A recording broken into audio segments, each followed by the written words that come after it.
You can connect via the ActivConnect and use this without a computer, or you have the option to connect your computer. Now, you can connect a computer the wired way, which means we can physically take a cable and plug it into our computer.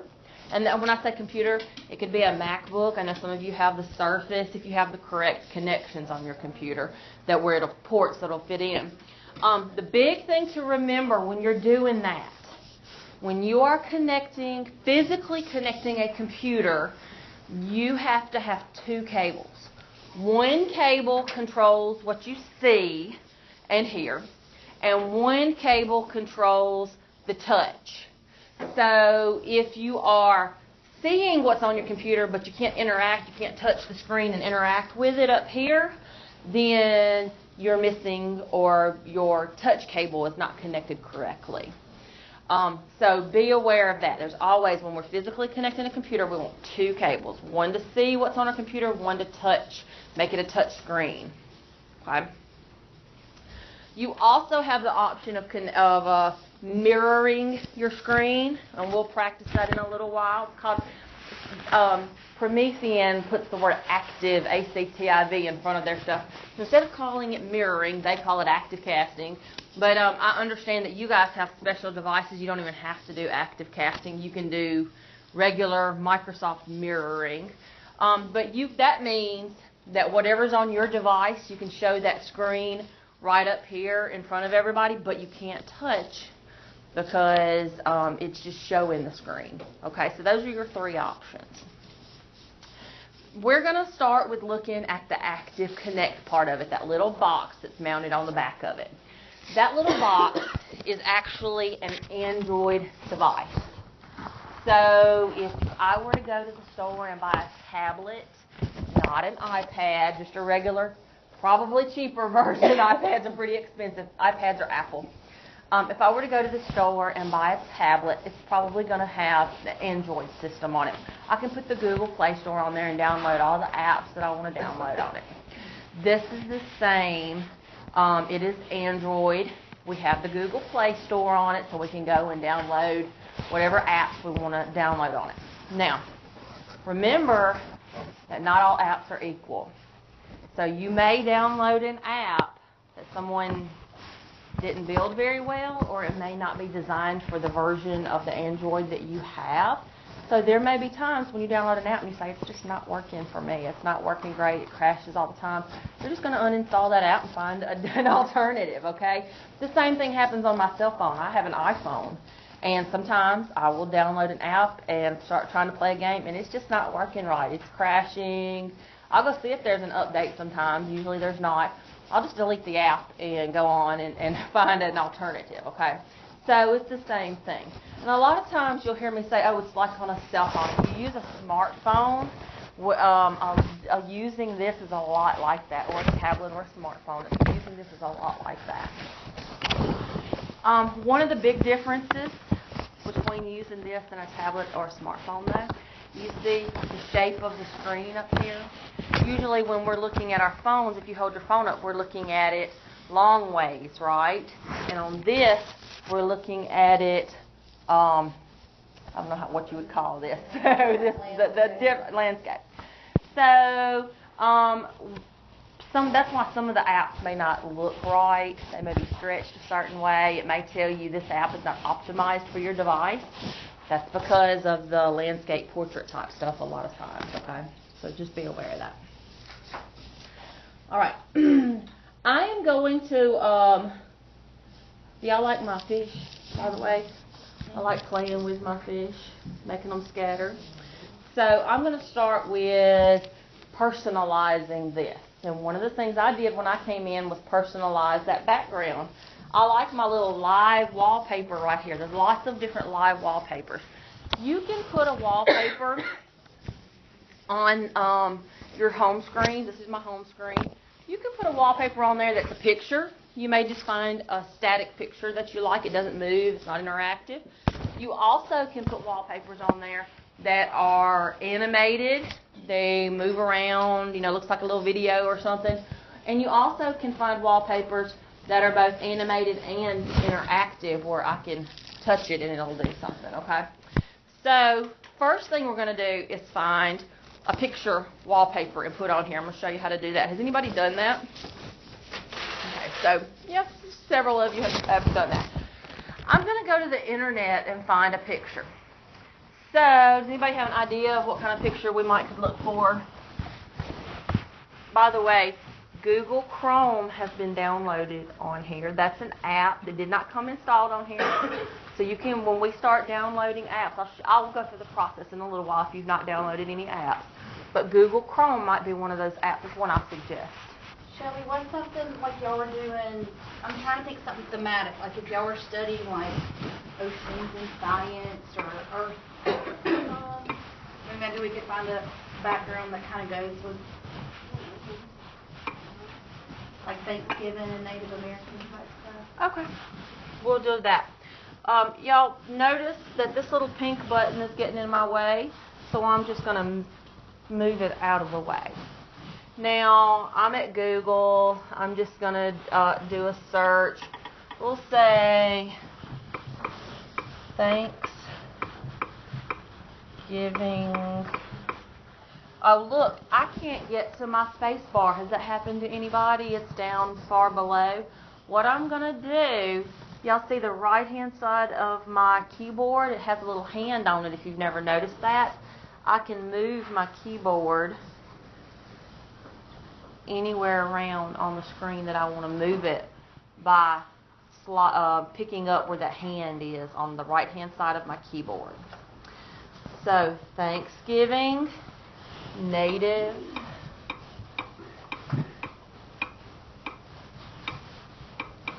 Americans. And let's go to images. I just go to Google Images. There's lots of places you can find images.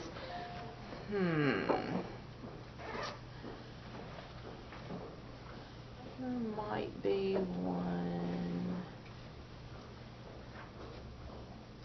That brings up all kinds of stuff. Let's just do Thanksgiving. Or are there certain Native Americans that you are studying? Who said that? Cherokee. Let's look up Cherokee.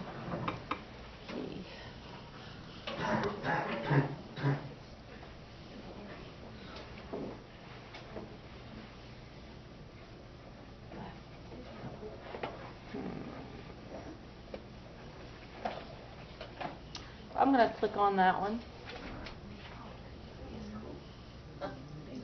It's kind of blurry though, isn't it? Not the best quality picture. So I can tell it's not going to be a great quality picture. There we go. Maybe we're going to ask our students, what is this? It's going to be an opening to our lesson or something like that. So, do y'all see what I did? I found my picture, and I made sure I clicked on it and made sure it was a good quality. If it's blurry when it's in Google, it's going to be blurry when you put it on your background. Attention, please. All Sprinters Club children have been released to go to class. So teachers, you may post your attendance now. Thank you. So I'm going to press and hold on my picture. And when I press and hold is pretty big when you're using your ActivConnect. You're going to use that press and hold a lot. When I press and hold on my picture, I'm going to get some options, and I'm going to download my image. It says Chrome needs storage access to download files. That'll happen the very first time you do this. I'm just going to click Continue, Allow. There we go. It tells me it's downloading, and it's downloaded. Didn't take very long to download it. Now, I'm not going to click Open on that picture to try to open it, because we're going to have to go set our background now. So what I need to do is go back home. By the way, I'm going to see a lot of y'all taking notes. Let's make sure y'all see where I'm going to put some notes on this.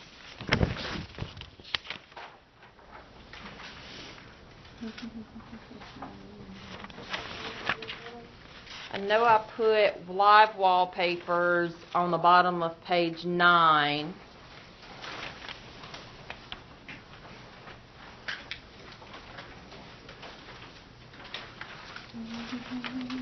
I may not have put step by step on that. When we do live wallpapers, it's on the bottom of page 9. Okay, so I'm going to go back home. So whenever I change my background, I always want to go home. This is where I need to go. So I'm going to press and hold somewhere on my home screen. Now, I typically do it somewhere on the right-hand side because if I get too close to that clock, it's going to give me options to change my clock. So I try to get away from my clock. So I'm going to press and hold, and I get these options. These are the options I want. Right now, of course, we won't change wallpaper. When I saved that picture, when I pressed and held and told it to download, it put it in my gallery. So let's go look at our gallery. Gallery. Look, somebody else has been downloading pictures on here. So I'm going to click on the picture that I want. Look, there's some pretty cool ones. Somebody's been thinking about Christmas. Or maybe that was last year. Now, it pulls up the picture, but look at this. I have where it says set wallpaper up here. So it hasn't actually set it yet. I have to tap set wallpaper. Now let's go back home and check and see how that looks. So we just set our wallpaper. That's maybe not the best, but it could be a good introduction to a lesson. What do you guys think we're going to learn today, or what does this have to do? You could ask them what this is, what is he wearing, and what's the significance and all of that. Okay, so that is setting just a static picture. That picture doesn't do anything if we touch it. It's not moving or anything like that. So now let's talk about live wallpapers, like I had the fish floating around. I am going to go to my Google Play Store. So your Google Play Store is where you're going to go and download apps for your device. When we want a live wallpaper, that is actually an app. That's not just a picture, it's an actual app. So I'm going to go to my Google Play Store. By the way, go back home. It's the triangle, but if you do not see that triangle, those are shortcuts. Those are just shortcuts right there. Those are called bubbles. If you don't see it up there, you're going to go to your app launcher. It's the little 4 squares in the lower left-hand corner, and you're going to find it somewhere. We may have to click down through here to find it. It's going to be in one of these categories. You can always get to it from there because the home screen is just shortcuts. When you go into the Google Play Store, when you first go into it, this is what it'll look like if you're signed in. If you've never used it before, it's going to ask you for your email address. You use your Google account, your school's Google account. So I'm going to click up here. You can see I was already searching for stuff this morning. And I'm going to search for live wallpaper. Do we have any questions so far? Okay. So I'm going to search for live wallpaper.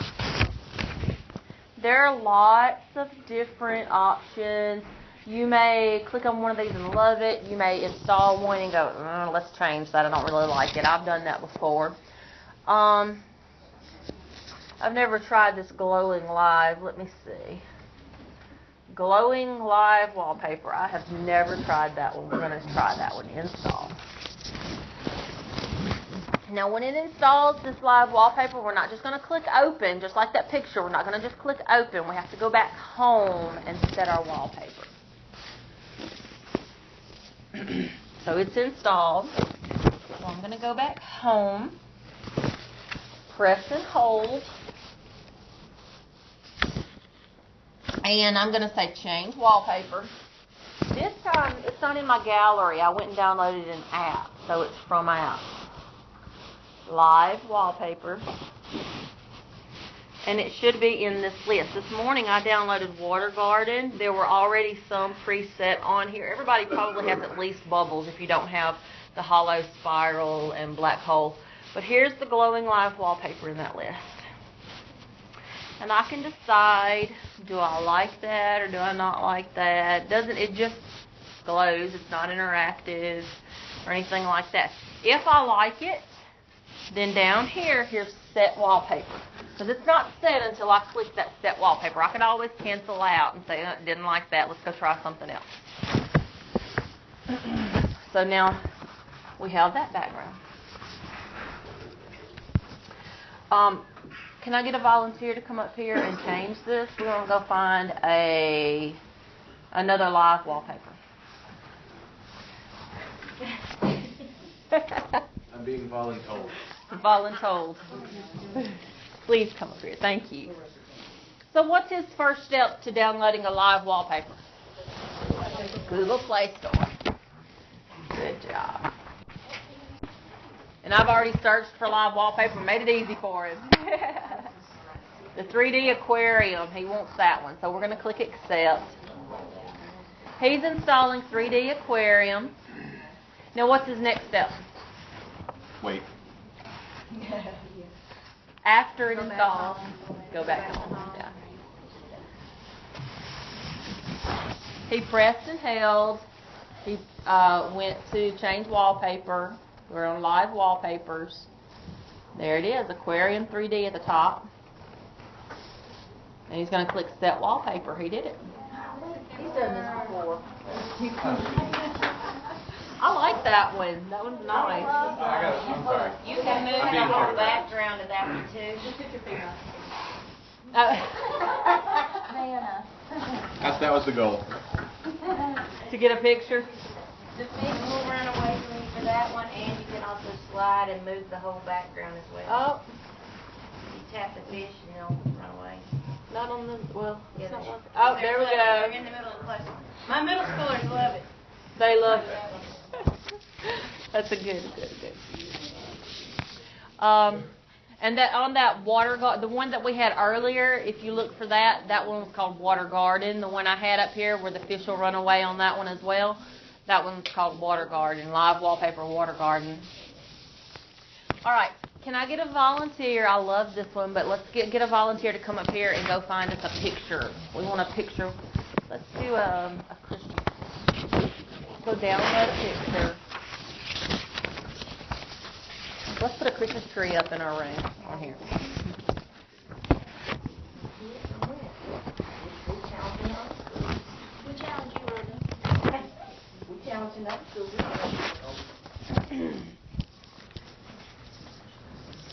All right, I'm going to go sit down. I'll do it. Thank you. Woo!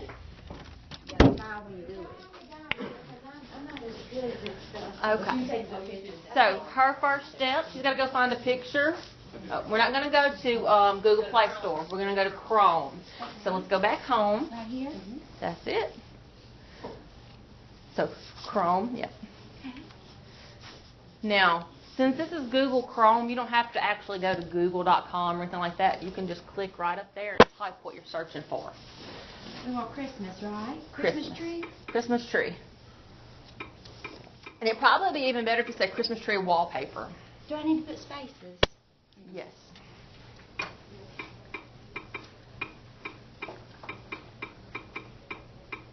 Okay.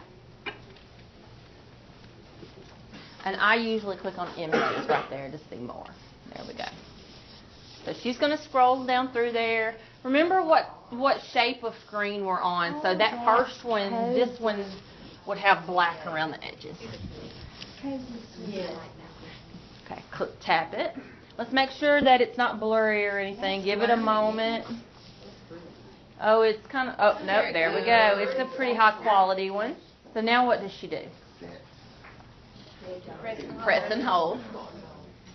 She has to download it. Now, always go home. Good job. Press and hold. Now, she got too close to the clock, so just come back over here somewhere. Yeah. Maybe in the middle of the flower. That's good. Try it again.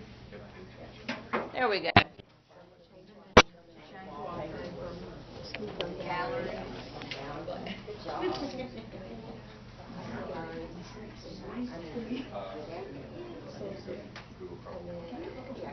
Pick it. I think it was just, somebody had already picked that one before. I think it was this one. Great minds think alike. Now, we're not finished yet, are we? Because there's set wallpaper. I like the fireplace that, like the Fireplace, that would be a great one. Live wallpaper fireplace. Are we good? That's great. Thank you. Let's go back home. No. She'll have that in her room. Okay, so the fireplace one would probably be under Live wallpapers. That's correct. That's a good question. So if we were thinking about, a nice crackly, fireplace that's animated, we're not going to go to Google Images, are we? We're going to go to the Google Play Store and look for that app. We would say Live Wallpaper Fireplace or Live Wallpaper Fire or something like that. You want to try it? I'm taking notes. We'll do one more just to get this practice, to get us going.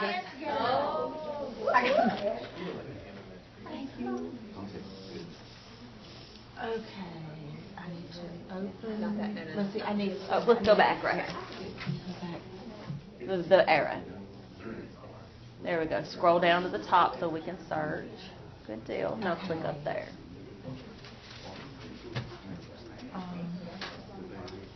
let's see, I wonder, There you go. Hit a space bar. And probably just add the word fireplace. I can't find It's very awkward. When you get right up here on it, have y'all noticed? It's a lot different than sitting far out. You have to, sometimes you have to step back. Serve. That's right. Real fireplace, Christmas Oh. fireplace, real fireplace. We have options. Let's try this one. And then,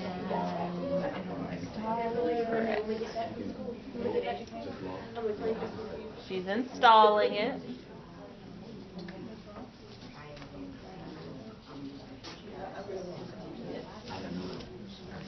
go back. I need to go home. I need to go home. There you go. It's installed. And then let me think. Good. And then change the wallpaper. And then I'm gonna go for my gallery. Oh, wait. I think it'll be okay. Just click live Yeah, click wallpapers. live I think. wallpaper. There you go. Either way, it goes to the same place. So that one. Ooh, that has sound with it too. And now we're not finished though. If we like that, wait a minute. You're not finished yet. Oh, I got it. Set wallpaper. There you go. Good. And then. Now you can go home. I like that. Okay, now we're all gonna get one. Okay, yes. Okay. I found one day, a science teacher said, I want something science. So he had it wherever you touch the screen. It was like one of those plasma balls that goes, but it also made a zzz sound every time you did it, and it drove me insane. I couldn't handle it. Okay. So we're going to, next thing we're going to do to personalize this is change the, these are called bubbles. So remember I said those are just shortcuts. Whenever you download an app, it does not automatically appear up here. You have to put it there. So when I want to delete one of these, let's say I don't really use this app very much. Oops, I touched it. I meant to just point to it, but that's okay. I don't really use that app very much. So I'm going to press and hold on that app. And I have options. I'm going to remove it. That did not uninstall it from the device. I can still go find it over here on the app launcher. It's in here somewhere. There. So all we did was remove the shortcut. So you customize that. So now what if there's an app we really like and it's not showing on there? We use it all the time. We need to place it there. So what we're going to do is press and hold. I just press and hold somewhere over here, like in the center or something. Now, remember earlier we were going to change wallpaper, but now we want to go to add bubble. Most of the time, I'm going to find them under generic app. You can go down through here and see what's under each one of those. Most of the time when you download an app, it goes to generic app right here. So I can go there and I can say, is there one of these that I'm really wanting? Like, I don't think Brain Pop was on there. Let's say we use Brain Pop every day. I just added it right there. So we can take away the bubbles and we can add bubbles.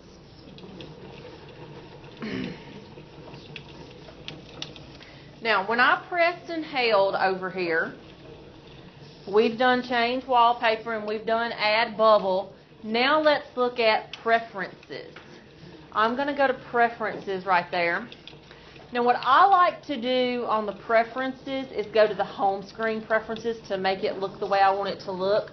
But I will tell you, if you go to global settings, just be aware that's the settings for everybody that uses this. It's not just the home screen. I'm going to go to the home screen though. You can change your clock style and your clock color and the hours and date and all of that. But I'm going to go scroll. Y'all see how I'm scrolling? I'm just using one finger. I'm going to go to the quick start. That's what it calls those bubbles, the quick start menu. It's in what they call, the quick start layout is a flower. That circle, they call it a flower. I'm going to choose the arch. Bubbles. Choose bubbles background. I like changing this. I'm going to choose hexagon. Bubble size. Right now it's at 100%. Let's go 130%. Let's go look at our home screen and see how it changed. So now it's not in that circle. You see the bubbles are no longer circular. They're a little bigger. I'm going to press and hold, make one more change. Preferences, home screen. And when I go down to the quick start, let's do that bubbles background. I like that one. Bubble size, let's go up even bigger, 150. Let's go back home. So you see you can play around with the look of your home screen that way under preferences and then home screen. And it works the same way. I can still press and hold.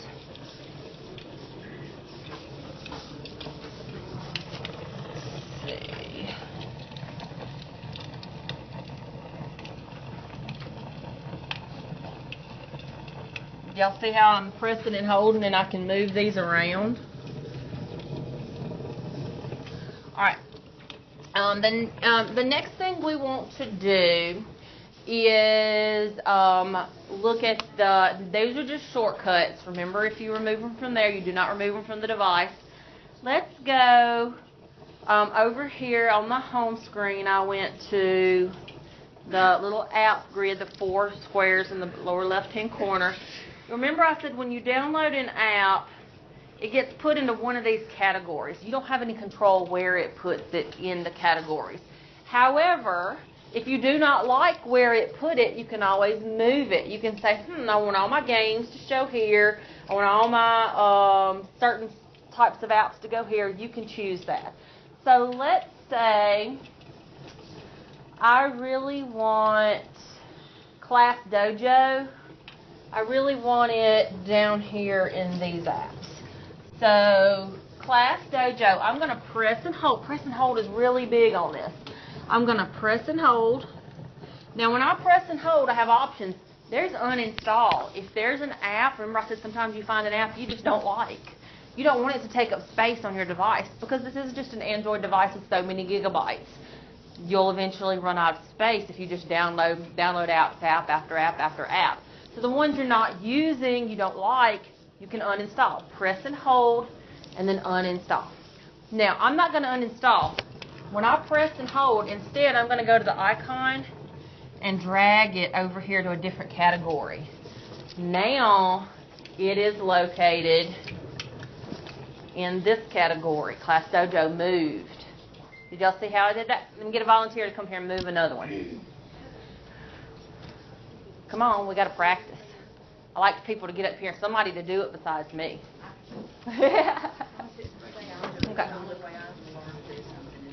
Class Dojo back up and move it into the game section. Okay. She pressed and held on it. There you go. She moved it into a different category. Somewhere else in this there. There it is. She moved into a different category. Very easy. Let's see.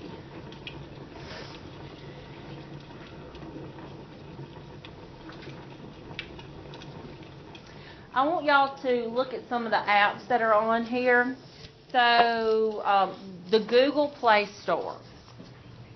When I go to that Google Play Store, has anybody, well, I'm going to ask you that. If you have never been to the Google Play Store and downloaded anything on your panel, because I know some of y'all are fairly new to this, if you've never done that, when you first time you go, it is going to ask you for your email address. Make sure to use your school Google account on that.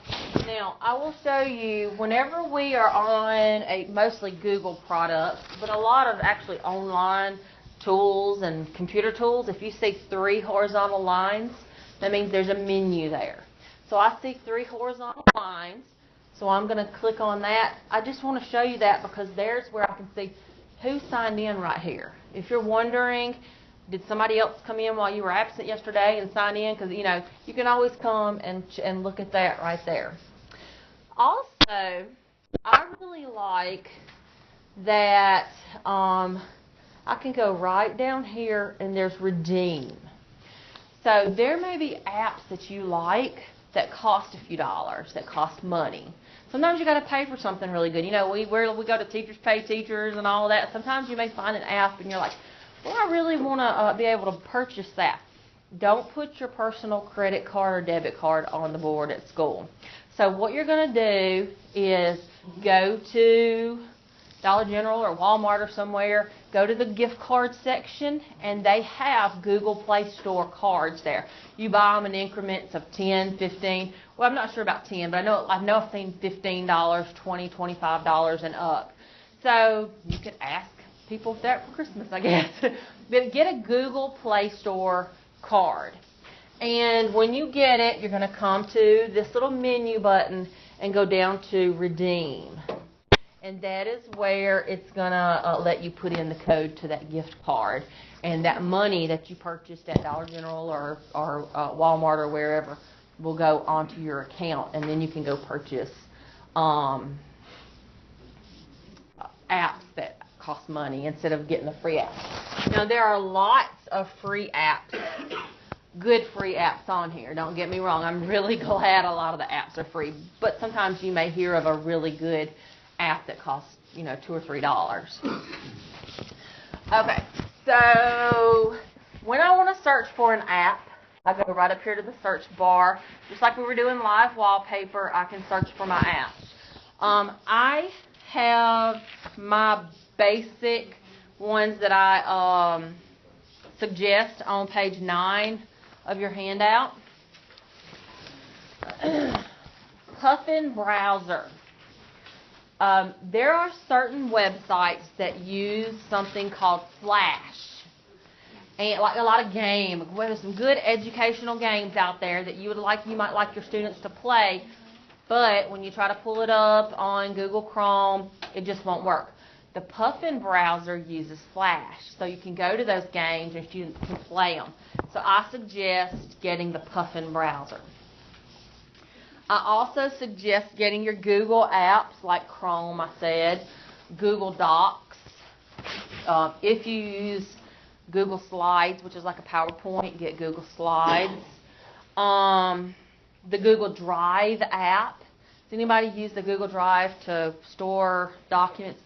So if I get the Google Drive app on here and sign in, from my computer, phone, whatever, any document or file that I put into my Google Drive, I can show it to my kids real quickly. Just go tap on the Google Drive icon and go find it in my Google Drive up here.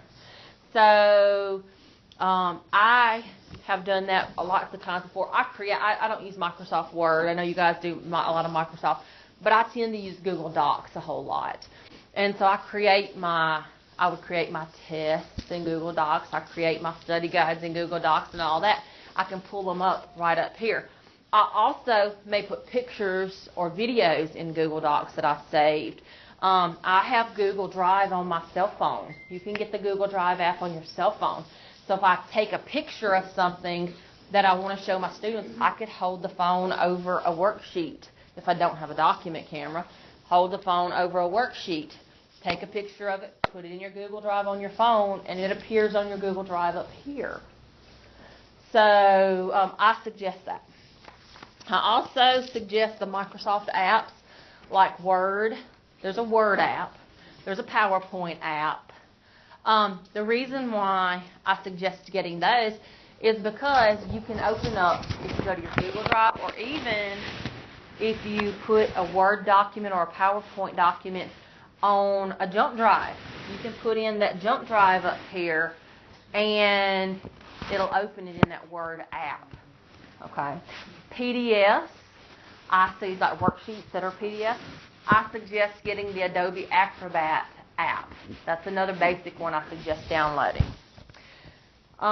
There's a clock by Google. It's put out by Google, and it's good for because we got to use timers. We're always trying to teach the kids to monitor themselves and tell them you got 15 minutes or 20 minutes to do this. There's a clock app that's got a good timer on it. Stop watching a timer. YouTube, is YouTube blocked in this district before I say that? YouTube or the YouTube Kids app. That's two separate apps. Just be aware. I think YouTube is trying to better this. YouTube Kids, just don't assume you do not have to preview the video just because it's on YouTube Kids, okay? So they have a whole army of people watching those videos trying to make sure that's clean, but they miss some sometimes. Google Earth. So that is an awesome app. When you go into Google Earth, it can detect your location and show you satellite imagery and all that. And you can use it to go, like if we're reading a story and it's taking place in Tacoma, then we can use Google Earth to go find Tacoma. If we're reading a story and it involves the Statue of Liberty, we can go look at the Statue of Liberty on Google Earth. So be aware of that one. That's a really good one. Khan Academy, it has math videos.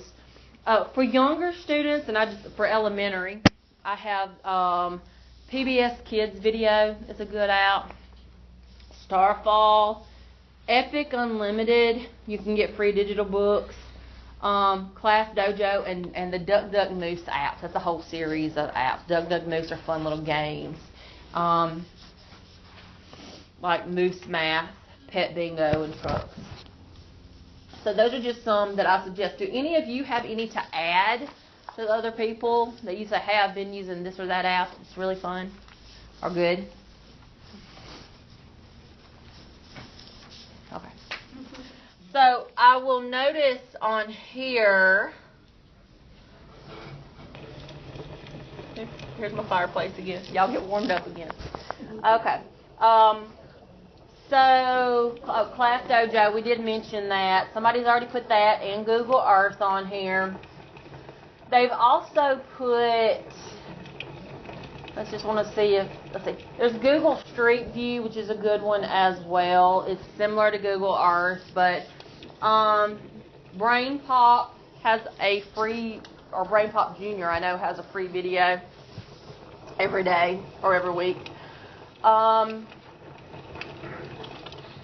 Somebody has put Prime Video. If you're an Amazon Prime member, then you can sign in and view videos on Amazon Prime. So there is a Prime Video app. There's also a Netflix app, by the way. Someone's put Spotify on here and Amazon Music. I think that I don't see any more.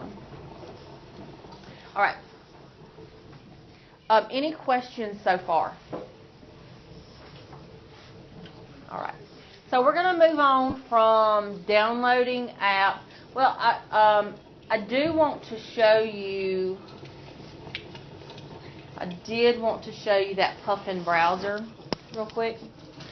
If I go into Puffin browser, that's that browser I told you you can access websites that use Flash that may not work correctly in other websites.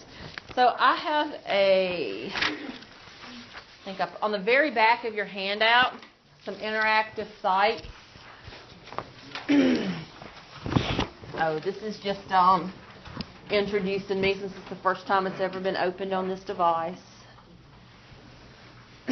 So this is a web browser. It says search or type a URL. One of my favorite interactive websites is the very first one in that list on the back page, interactivesites.weebly.com.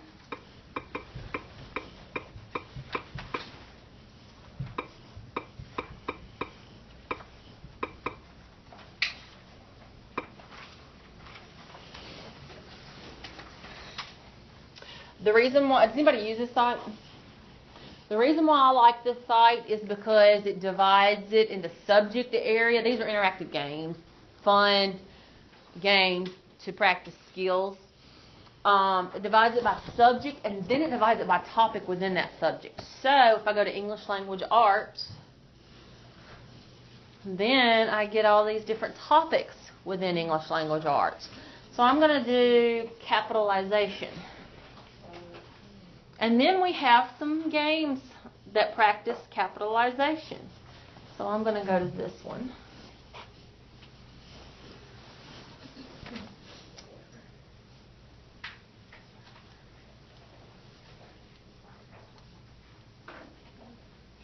Don't tell me that.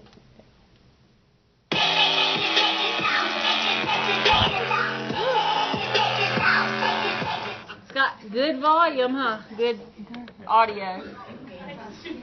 Okay. Puffin browser utilizes advertisements. But here's my game. This is trying to give me some instructions. Okay. So somebody come up here and play the game for a minute. Somebody come play our game.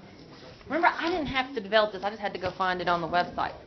Somebody who needs to practice their capitalization. Who needs to practice? I'm not going to have to pick a volunteer.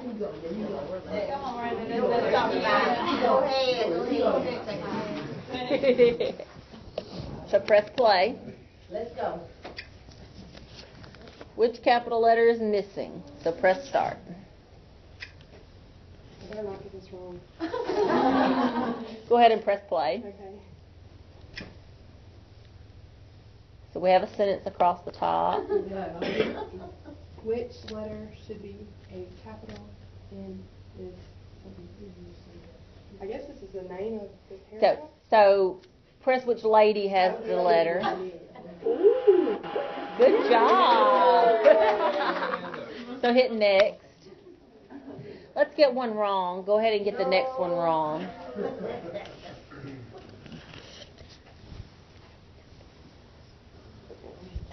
So it should be the M, right? So let's pick. Okay. So that's a fun, thank you. That's a fun little game that you can play. If we tried to go to that website in Google Chrome, it would try to download the game. It wouldn't actually bring it up and play it because it's Flash. So we would have to remember that's a great website to find those different games to practice certain topics, but we need to open it in the Puffin browser. Now see, I can always go back. There's the capitalization games. I'll just show y'all. Y'all saw the this is just under English language conjunctions, compound words, apostrophes. So let's go back under math. It does the same thing. It divides it by topic. We have circles and circumference. We have classifying and sorting, coordinates, counting and number sense. So lots of, and then we have, those are not the only.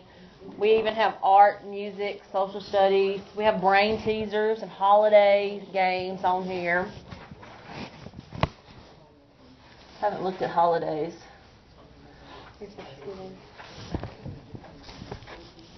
Oh, cool. So fun little, wow. Good many on there, isn't it? Pretty neat. Let's paint the turkey.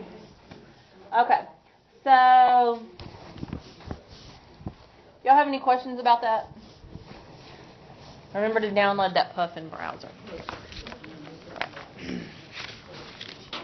Oh, by the way, that was that very first, on the back of your handout, that was that very first, the interactivesites.weebly.com. But I have 4 more on there, readwritethink.org,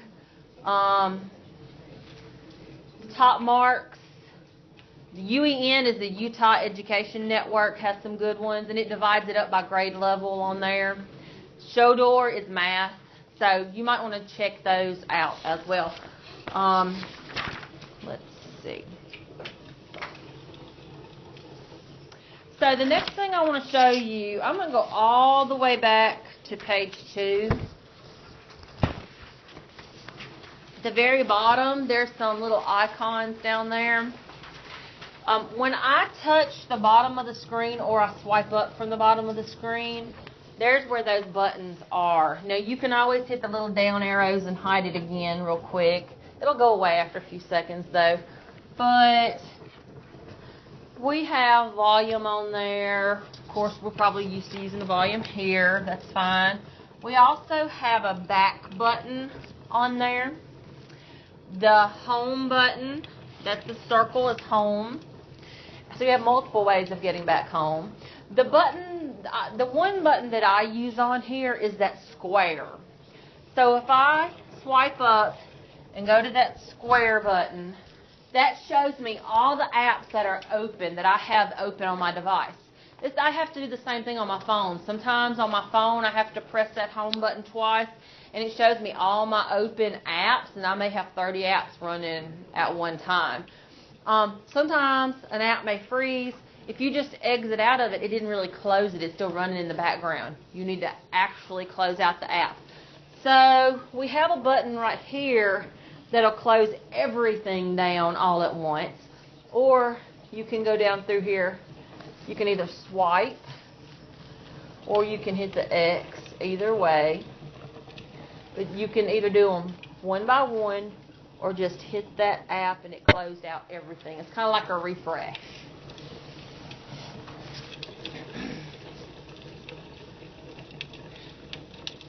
All right, let's move on to this pink button right here. My pink button is where I'm going to go. We've been using it to go home a whole lot. We also have a back arrow right there. I really like that back arrow because even when I'm inside an app, sometimes you go, oh, I need to go back to that screen I was just on, and there's no back button. You can use this back button to go back a screen on an app. So I really like that. Now, these 2 buttons. One of them, the one with the picture and a pen, will snap a picture of your screen and let you write over it. The other will take you into your whiteboard app. So let's do that whiteboard app first. So I'm going to go into my whiteboard app. It's got the word beta over it right there just because this is fairly new. This used to look different. You guys have had these. Some of you have had them for a while. So you know it changed. It's a whole lot better now. I love the new whiteboarding app. So I have a picture of this if you're taking notes. On page 7. May I have your attention, please? Coach Caller and Coach Brown's PE classes will be in the gymnasium today. Coach Green and Coach Puckett's PE classes will be in the purple room, room 314. All right, so this is my whiteboard space. I have my pens right over here, and you see that I have blue, red, green, black, and yellow. I can use one of those. By the way, I typically, I know you may have gotten pens with your board. I just have a habit of writing with my finger. And if you have a student or yourself, if you tend to rest your palm on there, make them write with their finger. So you don't have to use the pen if you lean on it. Using your finger helps with that. My problem usually is I like long, flowy sleeves. So that's usually my problem. My sleeves hit it, but not today. And it's also your hair. I was doing this the other day. Your hair. Got it. Well, yeah, it's very sensitive. When these first came out a few years ago, I remember a school district in Mississippi, in rural Mississippi, was having a problem. They asked me, can we turn the sensitivity down on this? And I was like, well, no, I don't think so. And I said, why do you want it to be not so sensitive? And they said, we have a fly problem. And the flies keep landing on it and changing stuff and writing on it. And I was like, we just hang fly strips. But they had the flies kept landing on the board. But I did contact Promethean just to make sure I wasn't wrong. And they said, no, you can't change the sensitivity. Okay. So I wrote with a blue pen. If I don't want one of these colors, we have other colors to choose from. We don't have to stick with those basic 5 colors. We have a paint palette. Also, the pen right here, I can click on the pen and change the thickness of my pen. I also can change from pen to highlighter right there. Teachers and students and staff will have a correction to make. Coach Green and Coach Puckett will be in the STEM room, not the purple room. They will be in the STEM room for PE, room 506. Thank you. Now, when I am on those, I'll go back to pen right here. I can write on there, change that thickness again. I'm going to go back to my black arrow, go to my black arrow right there instead of writing, instead of being on the pen. And I'll show you, I can move this around. I also want to make sure you know this is an infinite space. So you don't just have to, when you fill up the screen, close this, erase it, and then add more. You just go to your black arrow and move. This is an infinite space. You will never run out of space on this. And y'all see as I'm moving, it's showing me where I'm located right over there in the upper right-hand corner. So you just keep adding. Now, right up here at the top, there's 3 little dots. And 3 dots is like 3 lines. That usually means there's a menu there. So I'm going to click on the 3 dots, tap on the 3 dots. And we have options there for new. So if I said, I don't need this, I was just playing around, I can open a brand new one. I also have options to save or save as. I'm going to say save as. So I could be working on this unit and want to come back tomorrow and let's continue this. And come back the next day and let's continue. I just want to keep opening the same whiteboard, and every day let's just add a little bit more. This is my whole unit 5 or whatever. So I can go to File, or go to the little dots and Save As, and I can name it right here. Notice it's a .pwb. You know, Microsoft Word, it's a .docx. PowerPoint, we see .ppt. This is a .pwb. We don't normally see that. That's Promethean Whiteboard. So the only thing you'll actually be able to open these files on is this Promethean Whiteboard app. Now, I could, right now it's on internal storage. If I plug in a USB, a jump drive, I will have that option over here to save it on my jump drive if I wanted to. If I'm switching rooms, I hear y'all switch rooms a lot. If I'm switching rooms, I can take those files, instead of having them stuck on that whiteboard, I can put them on my jump drive and go take them to another Promethean board and put them in there. So I can choose where do I want it saved. I can create a new folder right here. There's a plus sign with a folder. Maybe I want to call this, you know, like name it your name or whatever, so you'll always know to go in your folder and find your whiteboards, whatever you would like to do there. Here's the save button. I'm just going to click save. Now that is saved, so that if I come up here and close it, let's go back into my whiteboarding app. Oh, I closed it. Let me go new. A new one. And we have a brand new one up here. If I go to the 3 dots and say open now, I can come back and find the one I had saved earlier. And now there it is. I can add to it. I can still erase on that if I want to erase. So it's editable. I can edit it. All right. Can you type on it? Like if I didn't want to handwrite it, but I wanted to type some text. No, that's a great question. I've had that question a few times. There's no, you can't pull up a keyboard and type on this one. Can you lock certain, I don't know how to explain it, like lock certain stuff in, so then like if you wanted to put like a sentence for the children to kind of like work on, but then you don't want them to erase.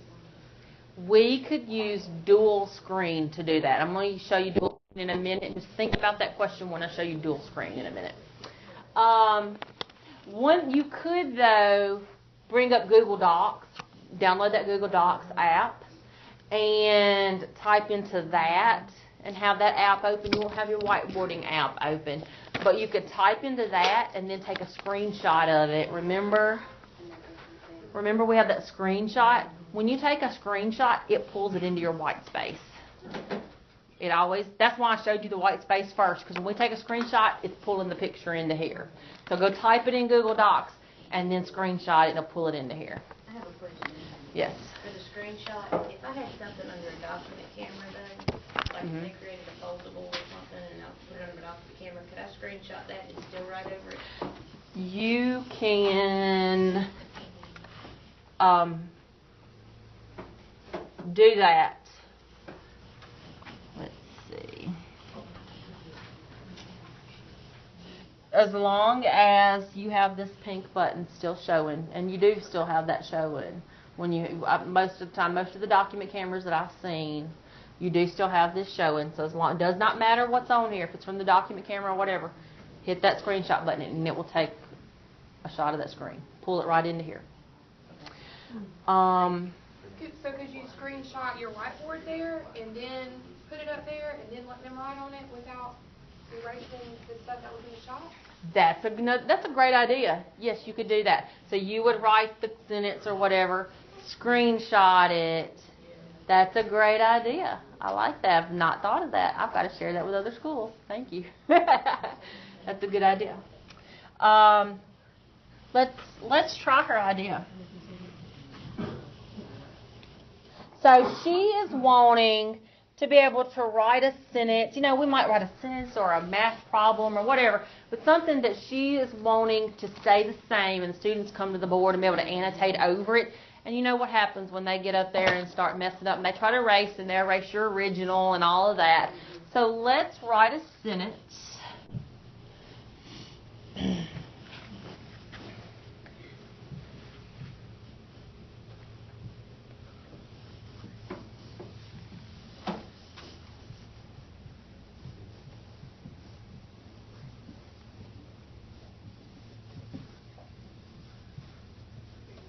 All right. So I have a sentence up here. Now I'm going to take a screenshot of it. It took a screenshot and it put it back into my white space. Now, this is just a picture now. It can be moved around, made bigger, smaller. You'll see how I'm pinching with 2 fingers? So you can make stuff bigger or smaller that way. Let me make it as big as possible. Maybe I bring it down for my shorter students. So I can get it just the way I want it on there. And now I can tell my students to come up and maybe circle the nouns in blue, underline the adjectives in red or whatever. We can annotate over it that way. If they happen to make a mistake, they were supposed to circle the nouns when we erase. Look, my original stays. That was a great idea. I'm so glad. Yeah. If I had some candy, I would give it to you. Somebody throw her a moon pie. Don't throw it, she said. That was a good idea. Okay. So now let's talk about, let me move down to my, y'all see how I'm just moving to another white area of it? So let's look at some of these other buttons. Oh, by the way, under those 3 dots,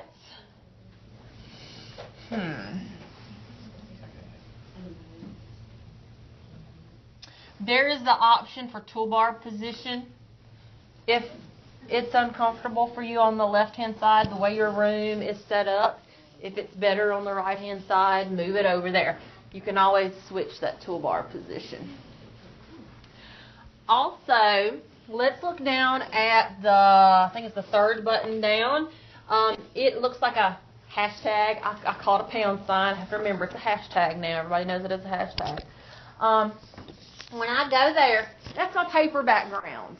So right now we're on plain, but I can change that to lined paper. I'll stop that. There's lined paper. There's graph paper. You change the background color to make it. Yes. You like the black. You like the black? Yes. And then we use the pink for last. Oh, very good. And you know, there's research that says that if students see a word on the black background with a light color writing, they can recall it better in their memory later. So,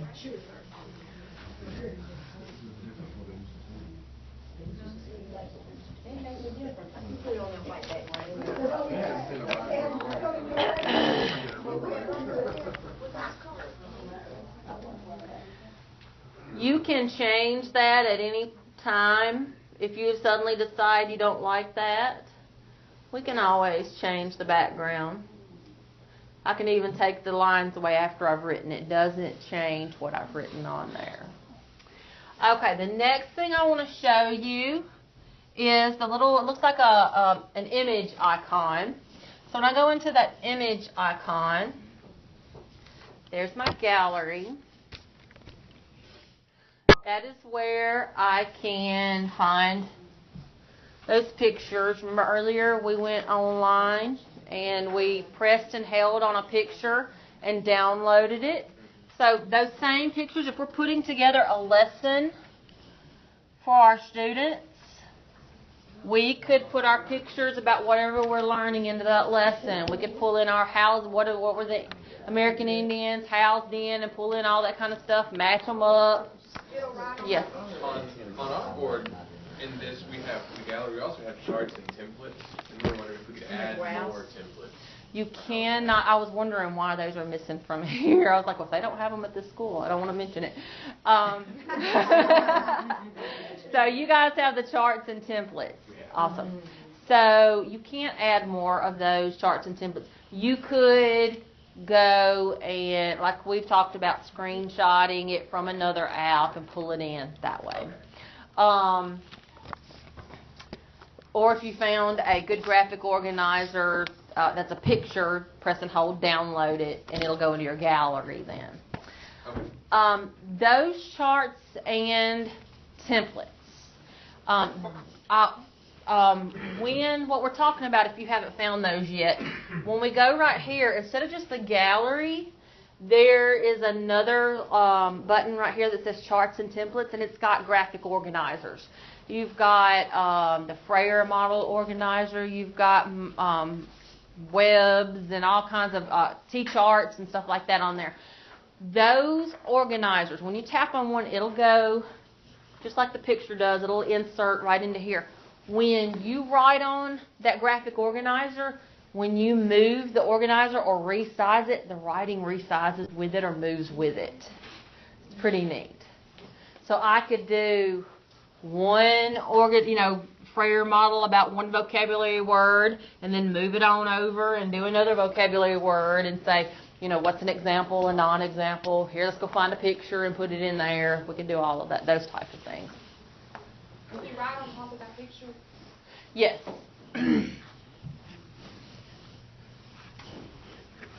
Let's do yellow.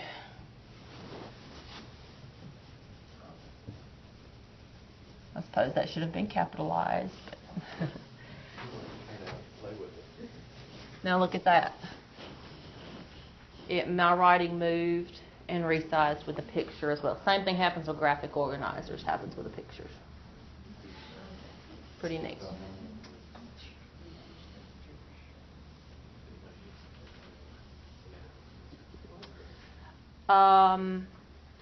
Questions so far? And how do you make that picture go away?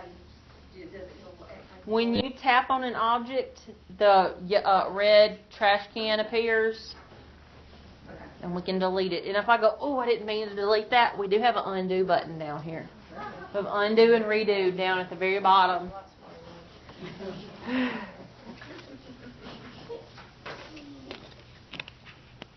All right, the next thing I want to show you, now, you do have your eraser right over here. I think that probably on your versions, if you have that charts and templates, you also have a button that shows you that will erase the whole screen. Besides the eraser, you have one either above or below it that'll erase the whole screen.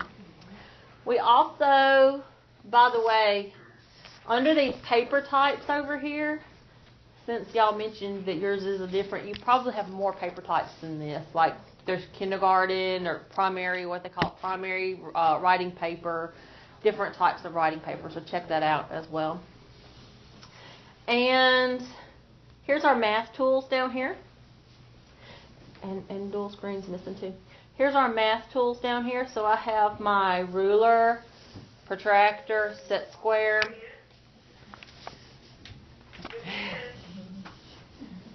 I can use 2 fingers to elongate or shorten that ruler. Cool thing, I can go back to my pen. That is a straight edge. If you need a straight line, like I had a teacher say, oh, when I pulled that graph paper and we try to draw an X and Y coordinate on it, I told him, use your ruler and you can get a perfect straight line. He said it's all... She's not in here. Okay. Okay, there's another button that I want to tell you about. It's this needs to be updated, so that's why I think we're missing a few things. But there is a button right up here called Dual User. If you look on page 7, or Multi-User Mode, it looks like 2 people, a little silhouette of 2 people with a line in between them. So on your board, if yours is showing, like we said, the charts and templates and all that, it's updated. But when you will also have that button. Multi-user mode, now what it's going to do is split the screen. When you hit that button, this toolbar will disappear. You'll have a line down the middle, but you'll have 2 toolbars on here that'll have the pens and the math tools, eraser. So you can have 2 students up here at a time, both writing and erasing and moving things around independently of the other. They each have their own little toolbar. The thing to know about that is that when you go into multi-user mode, whatever may be on the screen cannot be erased. So that's pretty neat. So I could tell the students, let's go into my writing paper. I could tell them to practice writing these letters. And I have no idea, but I'm just doing that. I need to, if I have 2 students doing it at the same time, I'm going to need to come over here and write it again. Or if I have a math problem. When I go into dual user mode, it's going to make it so that there's a dotted line down the middle. They each have their own toolbars. And if they happen to use the eraser, if they erase, it will not erase my original letters, okay? It'll freeze the screen wherever I may have it. It freezes that screen. So if I have a math problem and they're writing over it and marking, annotating over it, then it's perfectly fine if they erase. They want to not erase whatever you have written on there. Yes. Write it then. You write it and then hit the dual, and I can't do it for you. But you write whatever you want showing before the students come up there. Hit the dual or multi-user mode button, and it freezes the screen, but it splits it. It'll be a dotted line, split it, and they'll each have their own toolbar at the bottom. Now, if you go, oh, I made a mistake, I need to change something, just hit the dual or multi-user mode again. It'll come out of it, make your changes, and then go back into it. When you come out of multi-user mode, their annotation, if they've written on it, it's still there, but you can edit it then. Okay. As long as you're in multi-user mode, you cannot erase what was there before you started writing anything. At the high school,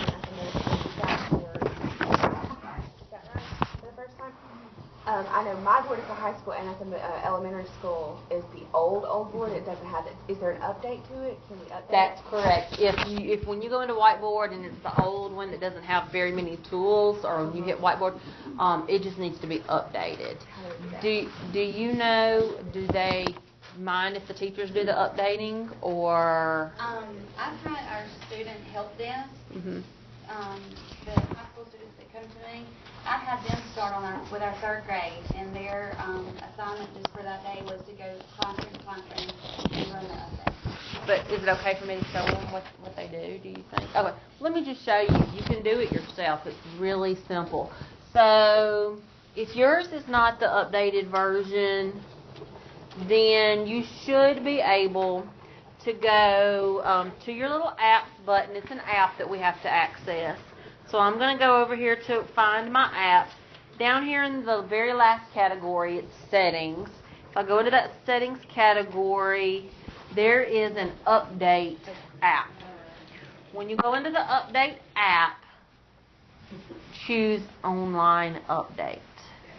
It's going to download it, install it. It's going to it'll restart the device. It's like when my cell phone updates, it restarts itself and does all that. It does all that by itself after you confirm that you want to update. I know I have an app that needs to update. How do I update?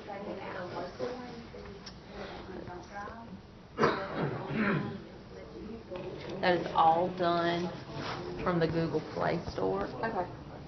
Yeah, once you go in there, and you may have to actually go to that app.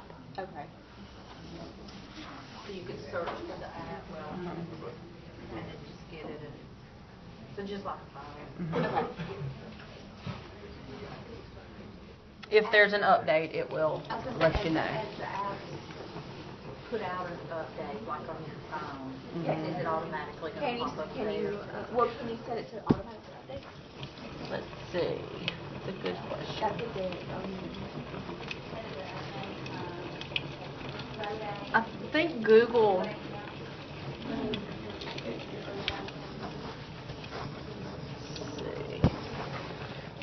The update for the entire thing, there's no automatic updates for the entire thing. I suggest go, and my suggestion to teachers is remember to go once a month. Like say, okay, on the first of the month, I'm always going to go see if there's an update. Because they do, this is just like a cell phone. They do regular updates when they find out things are crashing and it needs this and that and the other. Sometimes it's a huge update like the whiteboard, but sometimes it's just little bitty bug fixes and stuff like that. So I would say pick a day of the month, put it on your calendar. I'm going to go press that update button once a month. Okay, yesterday when I tried to do a cute animated screen on my board without doing it through my Surface Pro, because when I put it through the Surface Pro, it's just gorgeous. Mm-hmm. But when I try to do it on the screen alone, the pixels look crazy. So would that need, and I know that the resolution's been checked because my students showed me, they showed me how to check that. Is it possible that my board needs an update even though it's new? I mean, how does that make it clear? So I'm not sure where you're getting this animated. It was the same fireplace. Uh-huh. It was this. Uh-huh. I went on YouTube yesterday. But on yours, I went through Google. the Google, did you go to the Google Play Store? No, the Google bubble. Right there. You went into Chrome. I went into Chrome. Should I have gone to the Play Store? It's very possible that just you happened to click on a smaller version. I mean, it may have looked the same, but somebody somewhere down the line could have compressed that. And because you got to remember, look at. And it's also, even if it's the same one, think about the size of that screen. It's stretching it to that size, and up here it's stretching it to that size. So even though it may look wonderful on that, think about when you stretch something that. When I did it from here and Uh-huh. displayed it on my board, it was Oh. gorgeous. Okay, but when I just tried to do it through the board without using this, Uh-huh. that's when it looked really. I don't know. I'm not quite sure. I'm not sure what could cause it. I understand now. You want to see? Yeah, you know what? That's a good idea to try it on somebody else's board and say, hey, is it my board or is it Remember what I told you how my the. pixels were looking weird? Come show us. Okay, well, I just used this because I didn't know all the other stuff. Mhm. I probably did something crazy. But yeah, y'all think about that. If something's going on your board and you're wondering, is there some settings, that picture, go to another teacher's board and see if it does the same thing on their board. You're trying to say, is it the app? Is there something wrong with that app? Is there something wrong with my panel? Go try it on somebody else's. Now, see, I didn't get all this. It just opened up YouTube for me when I typed it in up there. You might need the YouTube app. Yeah, it has the YouTube app. Okay, now, and then I just did this, Mhm. and I typed in fireplace. The YouTube app does. So you were showing a video then. I was Okay. just and it was this one, the 10-hour, 1 minute, Okay, 26. go ahead and click on it and we'll see. It says HD. See, that's pretty. And then My yours didn't. pixels were nuts.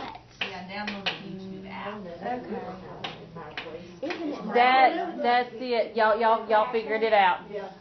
And you may have noticed videos don't always. If you try to go to YouTube through Chrome, you get some crazy stuff happening a lot of times. I've had teachers report that to me before. That YouTube app, you need that from that Google Play Store. Now,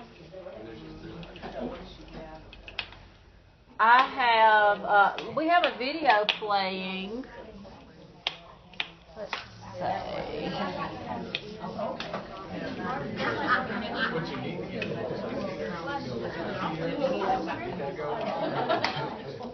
Go.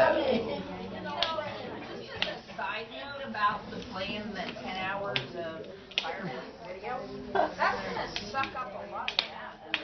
I mean, you're clogging up the. I mean, do I need to do anything? Yeah. Otherwise, it's clogging up. Like that is the most thing. Oh.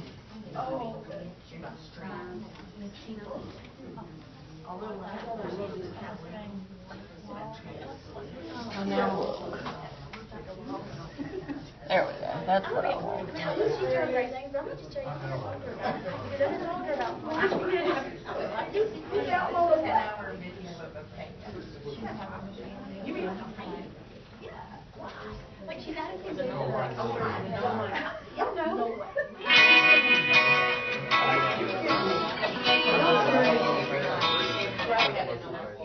Okay, by the way, this is the next thing.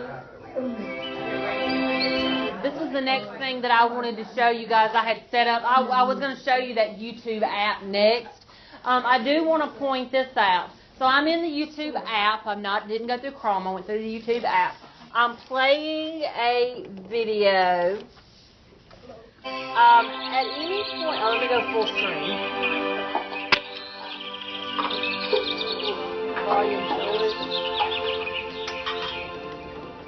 Okay. At any point in time when I'm playing a video, notice I still have my pink button over here. So I could take a screenshot at any point in a video, and it puts it I could have paused the video, but I just didn't pause it. If you pause it, it's got that little play button, the pause button right there in the middle of the screen. But you can always take a screenshot of a video and pull it in, and let's talk about what was going on in the video here or there. We could even take screenshots ahead. We're previewing the video ahead of time, and then let the students watch the video, and then we can come back later and okay guys, y'all remember this part of the video? Let's talk about what was going on here or there. Or we can have them put them in order. We could mix them up, the pictures up, and put them in a certain order and so on. So those are just some ideas. Okay. Any other questions about that?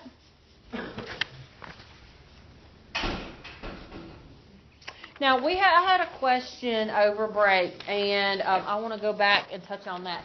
So we're signed in. This person is signed in to YouTube, Google, basically. There is a Google account. When we go to that Play Store, Todd Watkins is signed into this. What if Todd Watkins does not want to be signed into this? He probably does it. He probably doesn't. I mean, he's not in our system anymore, though. Okay. And what if you switch rooms? I just had to choose that name, didn't I? Okay. So what if you are no longer in a certain classroom, or we'll address switching throughout the day as well. But what if I'm signed in, this is my board this year, but next year I'm going to be in a different room? I need to remove my Google account.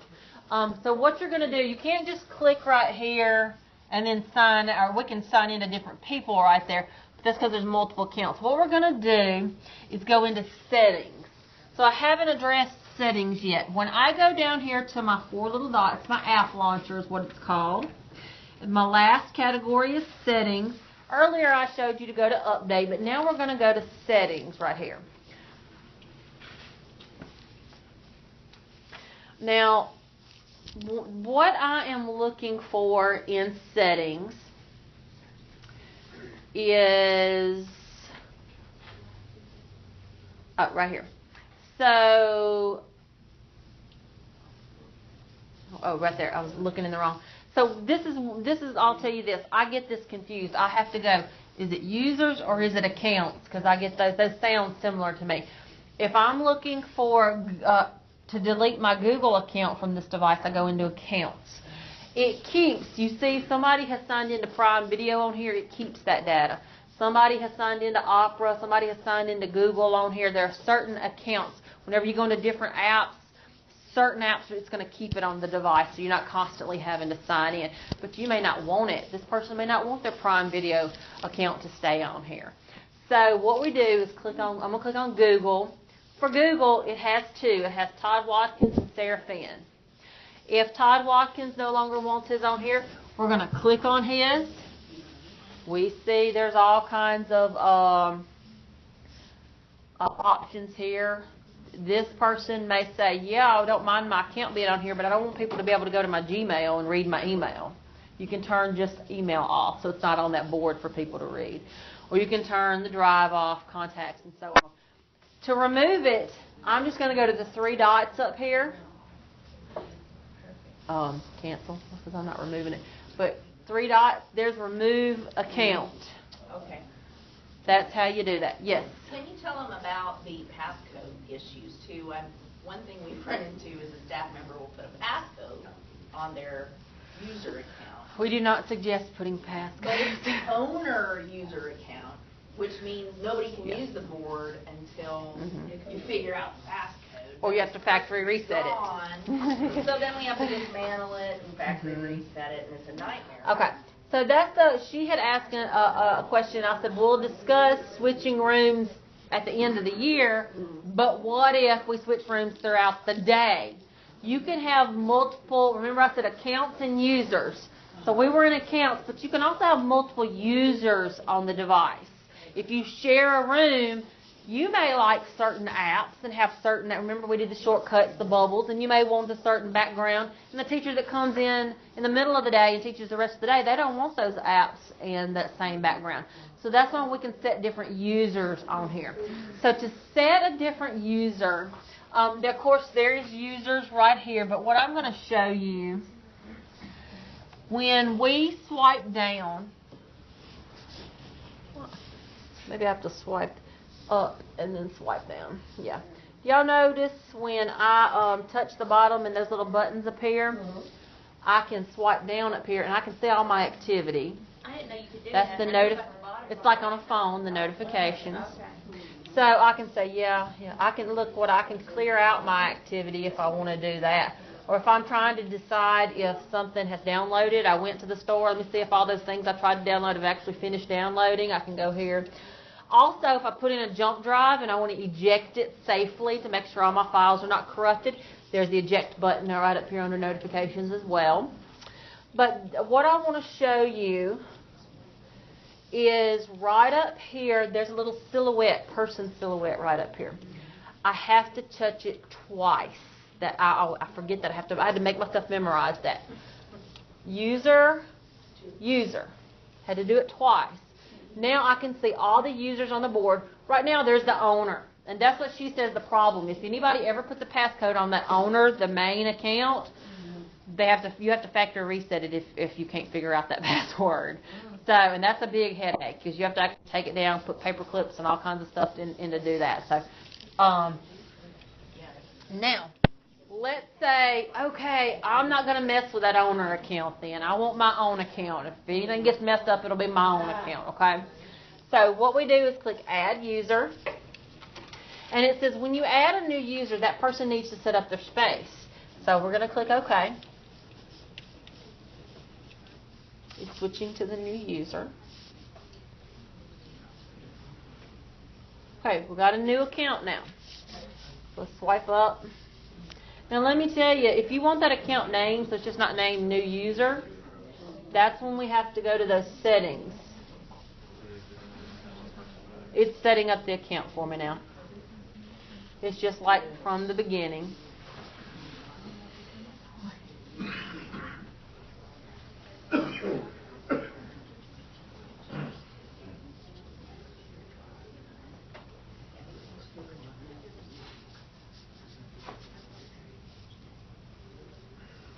Finished. There we go. I think it's finished now. All right, let's go to those settings now. Settings. You notice all those apps are not downloaded now, by the way. You have to download your own apps. When we go to not accounts, where's users? Right here, users. So it's got the you and the owner. So I want to say you. Look, I can name it. So I can name it Tiffany or Ms. Easley or whatever I wanted to. Did I just touch it accidentally?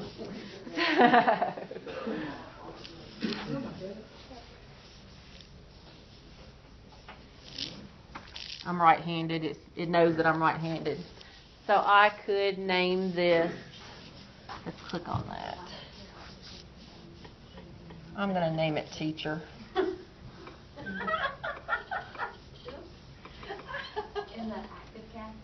This is wonderful for when you share a room with someone. So owner and teacher now. Now, when I go home, swipe up and then swipe down.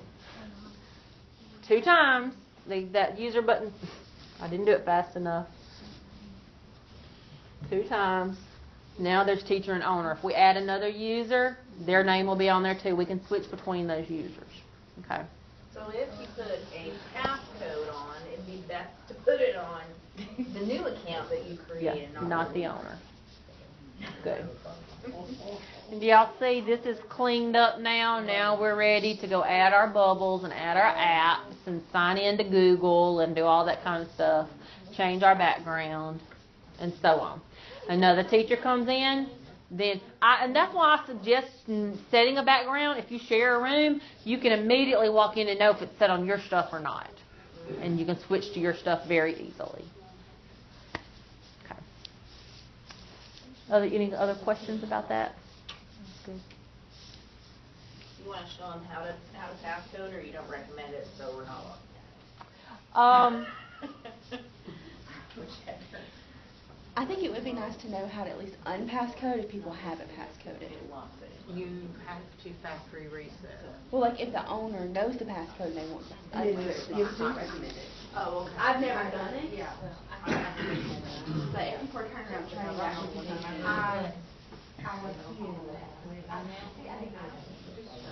No, that was a good point. You know, I don't want to do it, but if someone wanted to know how to undo it, I wouldn't want to know how to tell them that. The original person that puts it Yes. on there, Yes. undo it. Don't pass yourself. yeah. So do you see that I'm back under settings, and under security, that's where people have been setting Okay. those passcodes. It's under security. So I can choose the lock screen, things like that.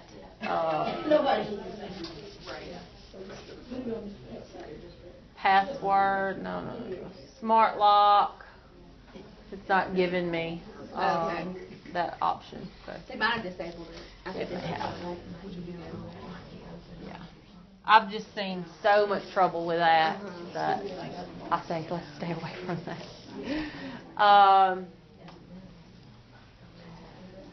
Let's see. I did want to go back into settings.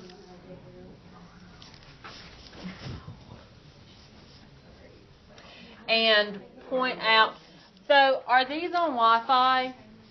Are these on, okay. Let me point out right here, under settings, y'all see Bluetooth. You know, Bluetooth is a way of connecting devices. We could connect, you can buy Bluetooth speakers, you can buy Bluetooth keyboards and mouse. We have in our office a Bluetooth robot. And so we can come up to the board. We have a robot, and we have the app for the robot downloaded, and we can code the robot and tell it where to go, and it connects directly to the robot, and the robot goes around the room. So you can purchase, there are lots of little toys that are Bluetooth, there are lots of devices. So if you see that a device is Bluetooth enabled, it can connect to this device, okay? Be aware of that. If you were playing around in this and you see, nope, it's not there, never mind. I will show you under storage and USB. If you're wondering, if you say, I've downloaded a lot of apps and pictures, am I getting close to it telling me I'm out of storage? That's when you can go into settings and storage and USB and see how much space on your device have you used. If you're wondering if you're getting close to that, do I need to start deleting some stuff? So on this one, it's 3.88 gigabytes of 12 gigabytes, almost 13 gigabytes have been used. Now, some of those gigabytes are basic apps that have to be on there. Not everything is something you've downloaded. You can actually see on here what's taking up the most space. Yes, question? Is the memory expandable? I cannot tell you if it is expandable. I have not ever asked. I've not ever had anybody expand it before, so we could contact Promethean if you want to email me. I've got my Promethean contacts, and we'll find out. On the front of your handout, you have my email address. That's a good question. I would like to know that too. So would it be easier, since we're doing a lot of downloads, to probably use the external hard drive? If you're doing a lot of downloads, there are ways to save, like jump drives and external hard drives. You can connect those. We have the USB here. We have the, if you're not using it for other devices, you have the USB. I use it on the side, On the, on the back of the screen. yeah. I That put you my use the flash one over drive, here. so- Okay. Because it won't, for some reason, it won't work on the front. Okay. Yeah, there's one right back here. Different models have, I have to remember, different models have it in different places, so.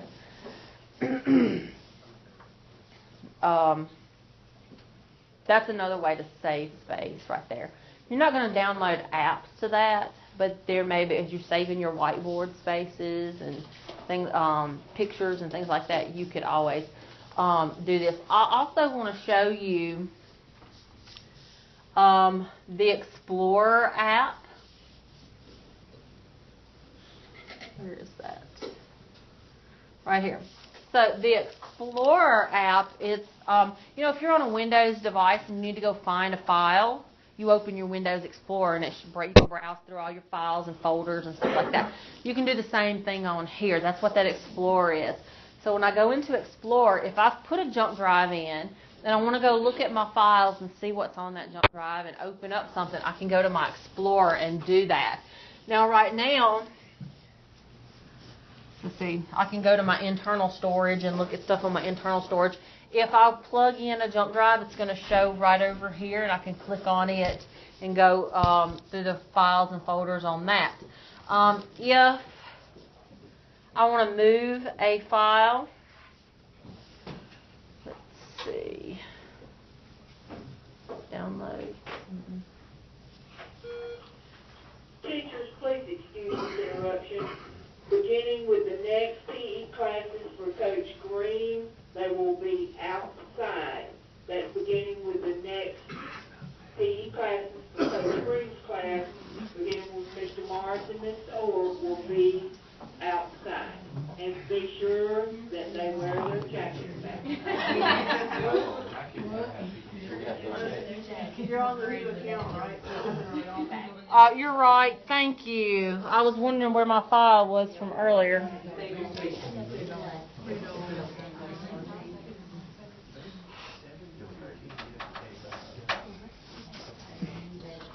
No, that. Stop that. Now look. There we go. On her.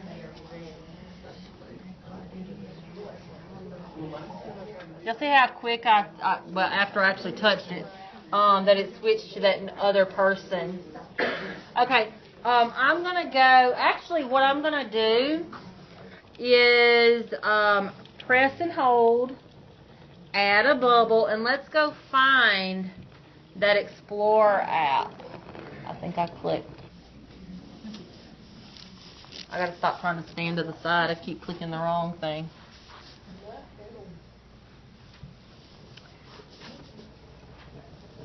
Press and hold, add a bubble.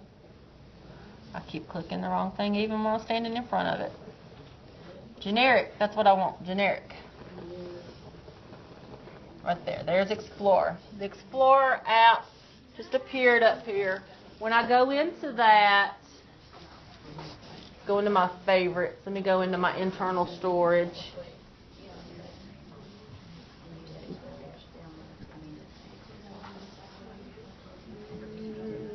There's what I was looking for. That whiteboard app earlier, remember we were in whiteboard and I saved I said this might be my unit 5 or whatever. I saved it. I can access it right here. I'm going to press and hold that. When I press and hold, look, I can copy it, and so I can go paste it on my USB, my jump drive that I may have plugged in. I can delete it. So I can mark it as a favorite if I want to do that, but you have to press and hold the files on here. You can open those PWB files from inside the whiteboard app too. Yes. Yes. With the 3 dots. Yeah, you don't have to come to the Explorer. If let's just say I said, oh, I've been saving them on that board and now they're moving me to another room. How do I get them off that board? Then I might want to come in here to my Explorer app and move them on my jump drive and go put them in another board. Otherwise, that PWB file, then I'm just going to simply go to my whiteboard app, 3 dots, and then go to the open right there and find it from there.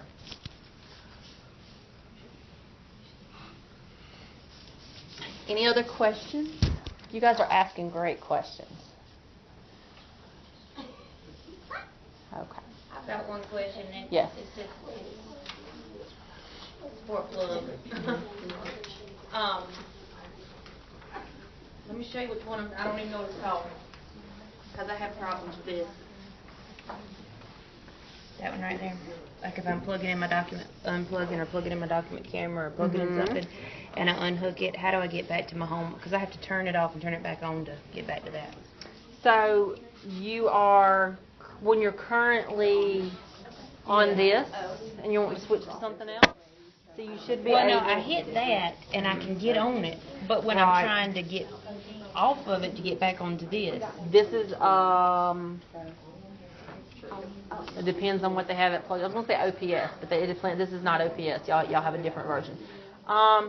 You're going to go to this input button. Okay. And choose one of these, like right now, if we want to get back to here, we'd have to choose HDMI 2 on there. So that is your source button. Okay, now, but how do you click it again Okay, click it, to select HDMI 2? Yeah, and just wait for it. Oh, you have to hold it down. No, I'm not holding it. Well, Because it won't let me select it. I gotcha. I've tried that, but it wouldn't let me select it to go back. And I would just have to, I don't think I know what else to do is turn my board off and turn it back on. And that takes time. All right. I'm glad you asked that.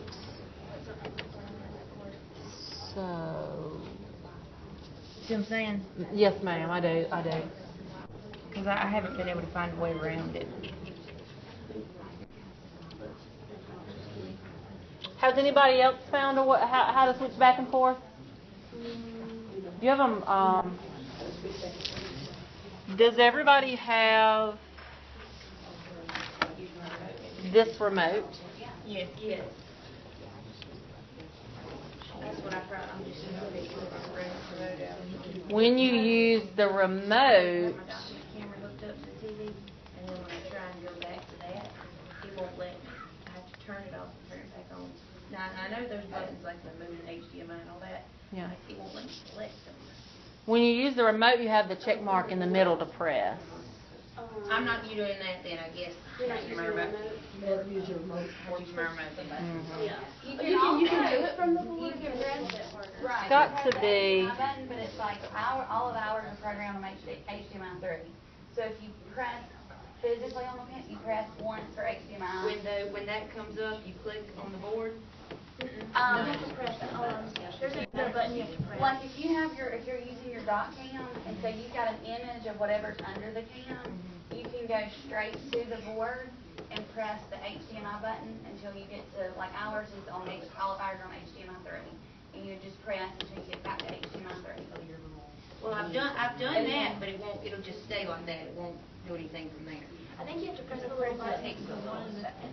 You have to press Which- one of those buttons. Yeah, which button are y'all That's the pressing button to I don't know what select? to hit. Okay, she's telling me. The HDMI. Yeah, I'm wanting to go back to HDMI 2. I'm on HDMI 3 now. I'm wanting to go to HDMI 2, so how do I do it without the remote?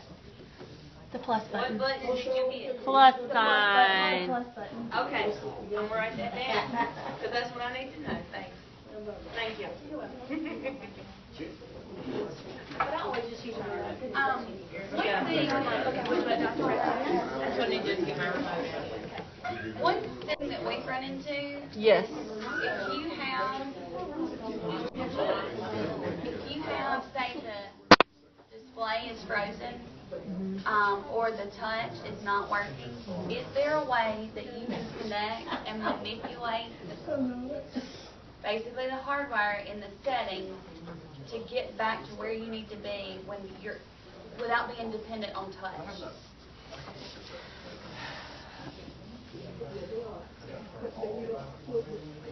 So, what are you on though? Is it the computer or are you on the ActivConnect box?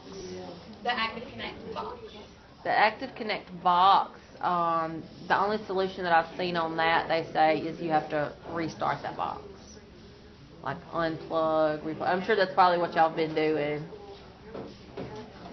Because the whole thing is frozen when it does that. Unless it's one little app. Remember I showed y'all Right. the The one that this happened with actually was frozen on the home screen. There was not in and out, it was just the home screen. So the entire device needed to be, I know y'all's is kind of awkward. I unplug that little box in the back is what I do. And unfortunately. Mine has different languages on my board. Oh, wow. And it was a language that was all letters, but It was like blocks, like it just looked like squares. And I was like, I'm so careful that I'm like, we're trying to switch to it. Do you remember it? Yeah. Okay, do y'all have any other questions at this point? Okay. So we have pretty much been on the ins and outs of the Active Connect. Yes. I've got a question. When you use your VGA camera, your document camera, or whatever, and you switch back and you want to get back to where you can, on your screen, your computer, like using the game, sometimes do you have to disconnect and then reconnect? Because sometimes the Microsoft emblem, the prompt don't pop back up. And I shut my panel down and restart it to make it kind of clear out with my computer. Sometimes when I try to connect, I can hit the monitor and wait for it to pop back up and it won't do it. You guys are connecting through this. Is this what you're connecting through? There should be a VGA like under. Up under it. But when you're switching back So to my document camera, yeah, VGA and that, yeah. Mm-hmm. But well, you're switching back to the Active Connect? Yeah, from my computer to that. And my You're using ActivPanel. You'll always have to reconnect to ActivPanel when you get out of that. Okay. Because it like when you switch sources, it disconnects it kind of thing. Even like when your computer goes blank or black, it's going to disconnect from ActivPanel. Yeah, okay. I think I figured that out, I think. But you are turning it off all the way off? I think that's what he's doing. And is that what you're doing? I had to turn it. One of the issues that we discovered last year is when you connect through ActivPanel and the little box comes up and you put in the IP and then hit play. When you're ready to disconnect, if you just press that X and try to connect again, you can have issues. So what was happening with a lot of ours is they were just pressing the X instead of the red stop. So when they tried to do it again, it was almost like Yes, it does. And that might be what's happening with him. Let's try active casting. I am going, let me see. Well, first thing I'm going to do is go into the active casting app right there. How do you guys, can you active cast your screens? How do you normally active cast from your Surface Pros? We were told to use the Microsoft Connect. You were told to use the Microsoft Connect, so not active cast. Can you show us what you do? Show everybody what you do from your... From the Surface Pro, I swipe over from the side and hit the connect button, and then I missed it. And then You can't connect. which one is that? 06. Well, I had to switch to LRC. I had to switch input. You had to... to the not USB. Okay, yeah, switch the input up here. Because we're not active casting now. It wasn't the best way. Actually, which one do we choose, guys? It's one. On most of yours, that is plugged into one. Yeah, on all of them. Okay. Sometimes you have to unplug it and plug it back in. There's also a button on it, like Yeah, so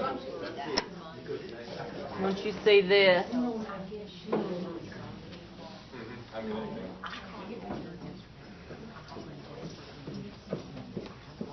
And then you go to your bottom right. So that's me. Yeah. okay. Now, this is great. I'm glad y'all, because some of you have figured out exactly how your devices in your district work best, what doesn't work, what does work. So what he did was on his Surface Pro, he was told to use that he swiped from the right to the left and chose. I can do it. Yeah, do it right now. He swiped. And then just connect button down here. Just hit that and go to the display, which is Microsoft 06. There was a button that said connect. That's what he clicked on. Yeah. And he chose this adapter. Okay. Thank you so much. Now, when he wants to disconnect that, and he just went back to that same button and he was able to disconnect right there. And I'm told that in your district, most of you have found that because ActivCast, sometimes the Wi-Fi may drop the signal and things like that. These are working a lot better for you. So that was a good way of doing that. We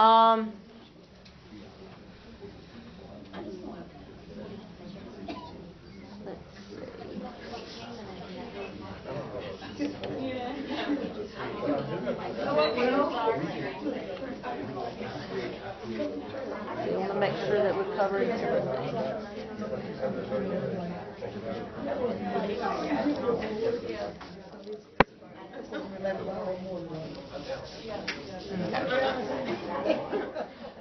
Sometimes I get the question about a camera, a webcam. There's a camera button on here, and when you click on it, you get an error. Oh, I tapped on the wrong one. The reason why, am I tapping on? Oh, okay. The reason why you're getting an error there is because there is not a built-in camera on this device.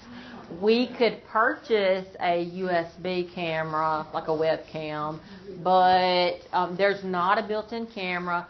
So this is an Android device. Most of the time, Android is on like a device, like a tablet or a tablet or a phone that has a built-in camera. But this device, it thinks it's supposed to have a camera. It doesn't. You can purchase them though. So I get that question, like, why is that messed up? It's because it does not have a built-in microphone either. You can connect to your laptop or your Surface Pro that has the camera though, and use the camera on those. Let's see. I'm going to go ahead and connect this.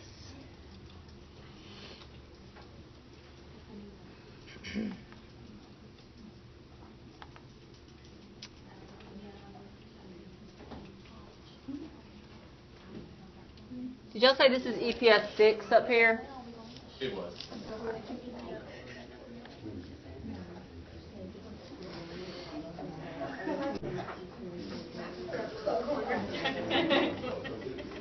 I have to do this first.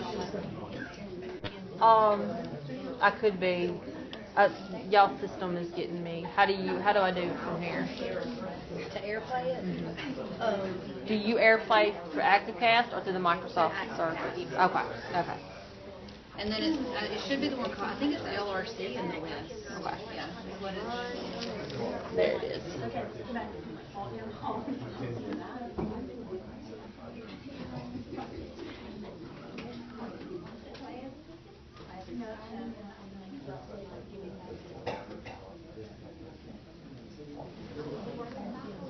Does anybody in here have a MacBook?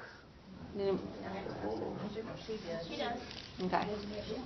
So you can ActivCast. Go to that ActivCast. Go to the ActivCast app. You have to make sure your devices are all on the same network. I can't bring in a device that's not on the same Wi-Fi as my panel. I can't. My phone right now I could not show you anything on my phone because I'm not on your Wi-Fi, so that will not work. On the MacBook, then you're simply going to go to the AirPlay button at the top. It looks like a TV screen. Then right up here, we'll click on that and choose whatever name is showing on the panel then. The touch does not work. I can't interact and open apps. I would have to walk around. If I wanted to open apps, then I could walk to the back of the room or even another room, but I could walk away from this board, but I have to manipulate it from my device. Cannot manipulate it up there. Let's see. Now, one of you mentioned earlier when you found out that when you want to disconnect, that some of the teachers were just pressing. They would just, in the little icon, the little box that comes up when you connect, they were pressing to exit, but they were not stopping the paired connection. So when they would try to connect again, they would get an error message. Is that through ActivCasting? It is. Okay. But from a Surface Pro. Gotcha. Do y'all notice that as long as I'm active casting, I could pull up something from my computer over here, and I'm just going to simply go to the internet.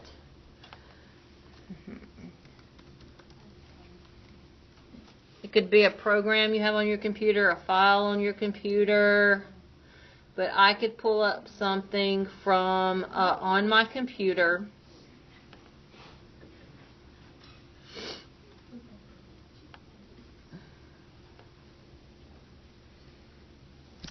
And still use my pink button to take a screenshot of it. So when you're active casting,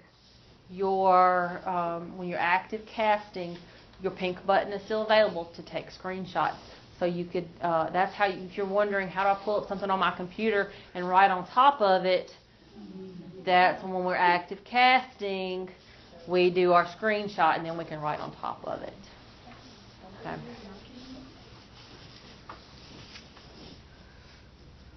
Let's see. And what that did, we were inside the ActivCasting app. So when we took a screenshot, we're not in the ActivCasting app anymore. Now we're in our whiteboarding app. It switched apps. Okay.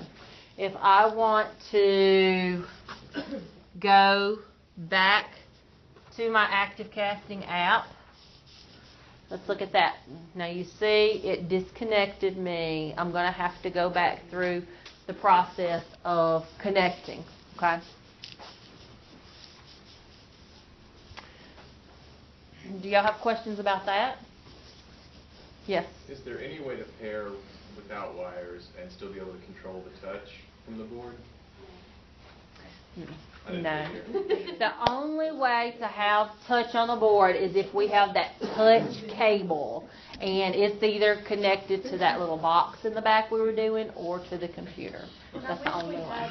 Do y'all know which cable she's talking about? It looks like a printer cable almost. It's USB on one end, and it's square on the square. other. It fits into that white one, that white cord on the front. Right here.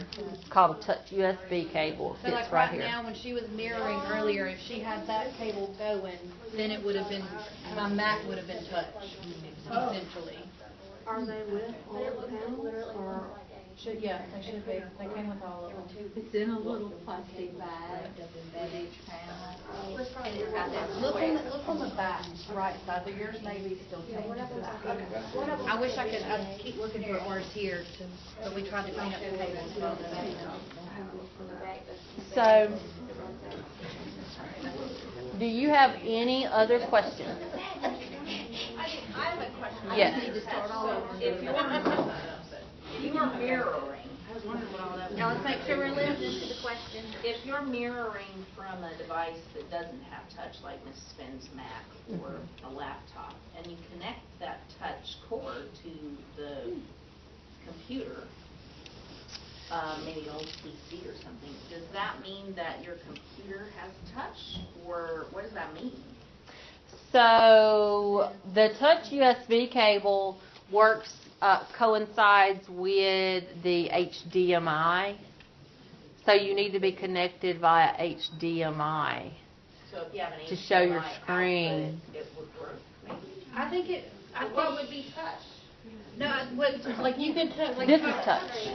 So my MacBook is not generally touch. It's not a touch screen laptop like your Surface Pros.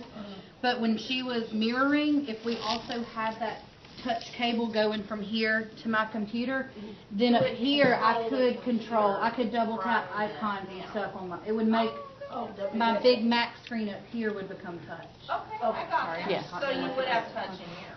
So you could, like, I think it probably would on an older laptop that's not touch screen or something like you're saying. If it had an HDMI. If you, well, I mean, the touch cable's just Well, USB. does it do, have you ever tried it with mirror and the touch cable?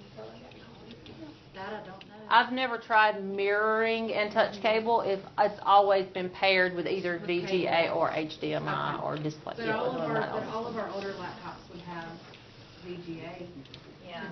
For example, the reason why I say that is I've gone into classrooms before and they've told me, oh, my touch is not working. I have it plugged in, but they'll have the HDMI plugged into HDMI 3 and touch cable into HDMI 2, and it has to be paired. It has to be in the 2 and 2, 3 and 3. You can't have them in different numbers. That's why I don't think mirroring, actually. You couldn't plug it in. It has to be, if I have that HDMI cable plugged in and my touch plugged in at the same Question on time. your updates. Do you ever foresee, because some of these panels have more than one point of the touch activated at a time. If you split your screen, you can have 2 points of touch activated at a time. But, you know, if you're just using the board in general, it's only 1 point of touch. Is it possible to get an update that would increase the number of points of touch? Well, it actually does have, I think, up to 10 points of touch, but that's not for that Active Connect. That's when I have that HDMI cable plugged into my computer, I have 10 points of touch. Okay, this is huge. So I'm missing the understanding part. Okay, so run that by me again. Okay. So this panel has capability to understand 10 points of touch. So you can have 5 or 6 kids up there working. Show her on whiteboard how it'll just do it. And because right now, if they touch the screen, it just kind of goes, like only 1 point of, they can be actually. Are you on Active Connect when you're doing that? No, just running off the box in the back. That's the Active. Yeah, okay. So it only has 1 point of touch right now. that's the app that only has. So if you click on your little purple button, Yes. And then go in the white screen. And you go into, see, I don't have this white screen. Let me look. I think mine looks a little different, because that's the camera, right? And that's your flipboard. My flipboard looks a little bit different. But if you have people touching it at the same time, writing with it, only one person can write at a time. Yeah, mine doesn't do this. So what do I got to do to make that happen? It's the app. About the update, I think you need to update it. And this one hasn't been updated. Well, see, ours isn't like this. Yours is not. Yeah, Not this even like one. this. This one still has another step up. It's Okay, missing I a thought few Grace things. said that this one was updated. So yeah, we need to update all of our touch. At first glance, it looks like it, and then when you start looking, you go, oh, y'all. Because that's what I asked you.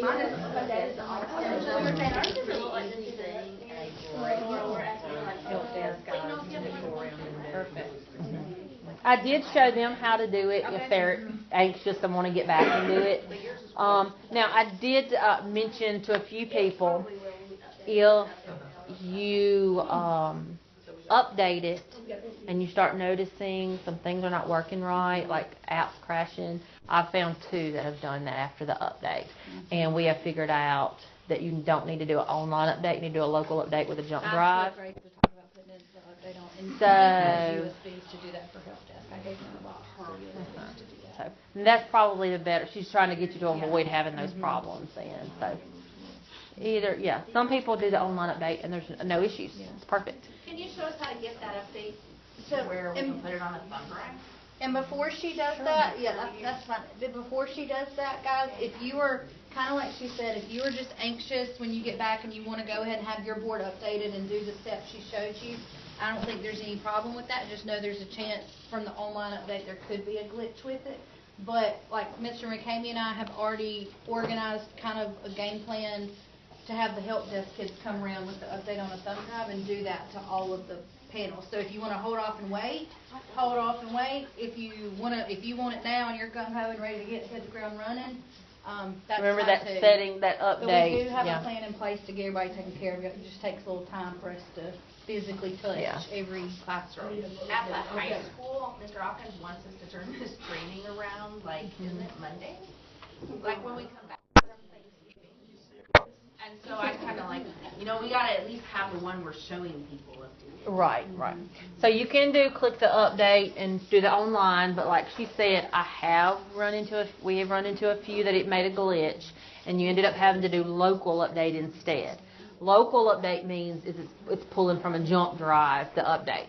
So if you're wondering, how do I get that file, if you don't have the tech, if you're like, no, I don't want to do any of that jump drive, putting the file and doing all that, that's okay.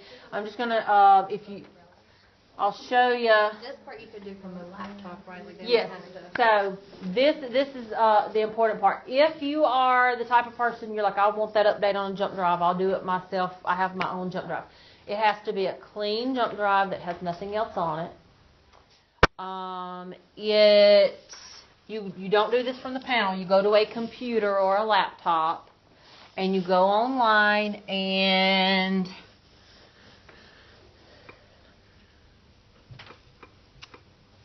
let me find y'all the easiest search terms.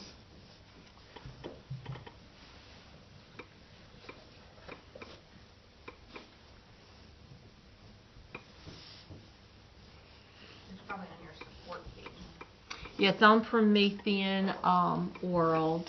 Is it not support, not Promethean World? Yeah, we don't want to do firmware.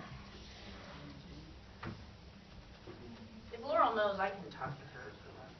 You got it? And I think Grace sent me the link when I asked for it before, so I could forward it out to everybody. That's I keep it.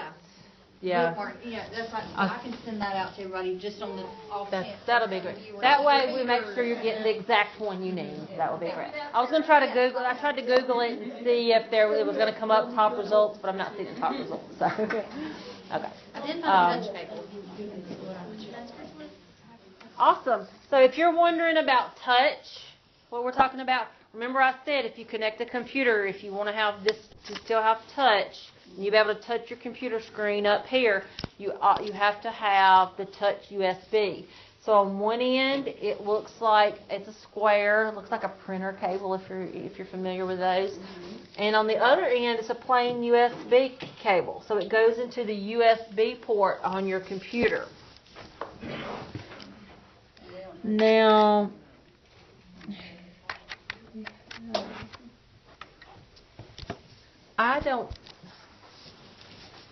if we connect this USB to where we have it connected on here, we also have to have the HDMI cable coming from right here to my computer as well. They have to be by the matching ports. Does that make sense? We've done it from the back though. Actually from VGA coming out from underneath. I know we've done that. So how, tell me. We would have VGA, and I've done this in classrooms at the primary school. VGA coming out from the bottom of the panel. Plugged into their adapter that has VGA to micro display port. And then that from the front. And this from the front? Yeah, that from the awesome. front. It makes it touch. I know we've done that. Okay. So she has said they have run it you have a cable from the back and you just plug this in the front and it still works fine. That's good. That's good.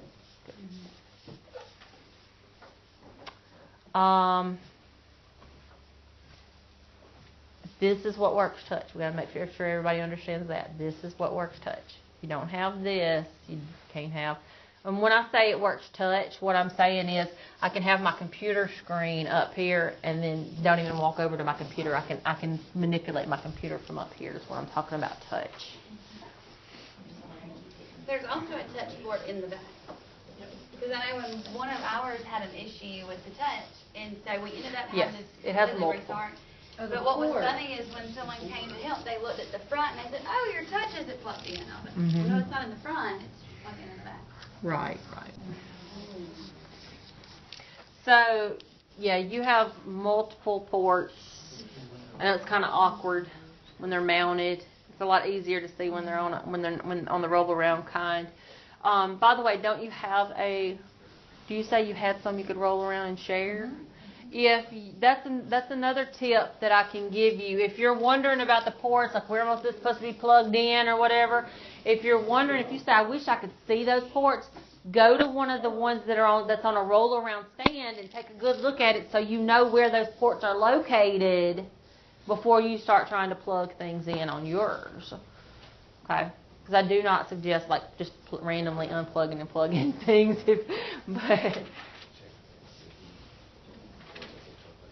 All right.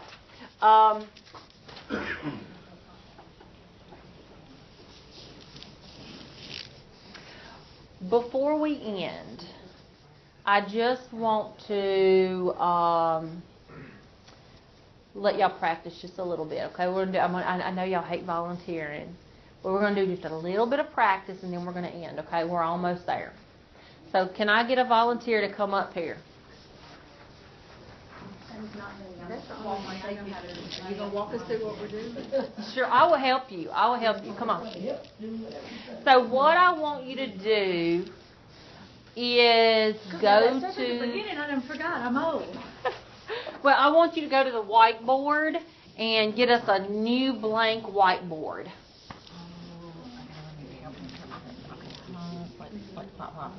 Here. The pen, the blue one. No, the blue one, okay. I need to go Okay. back. Oh, you're in there now. What it did, she hit the pen with the picture and it took a screenshot. I needed to.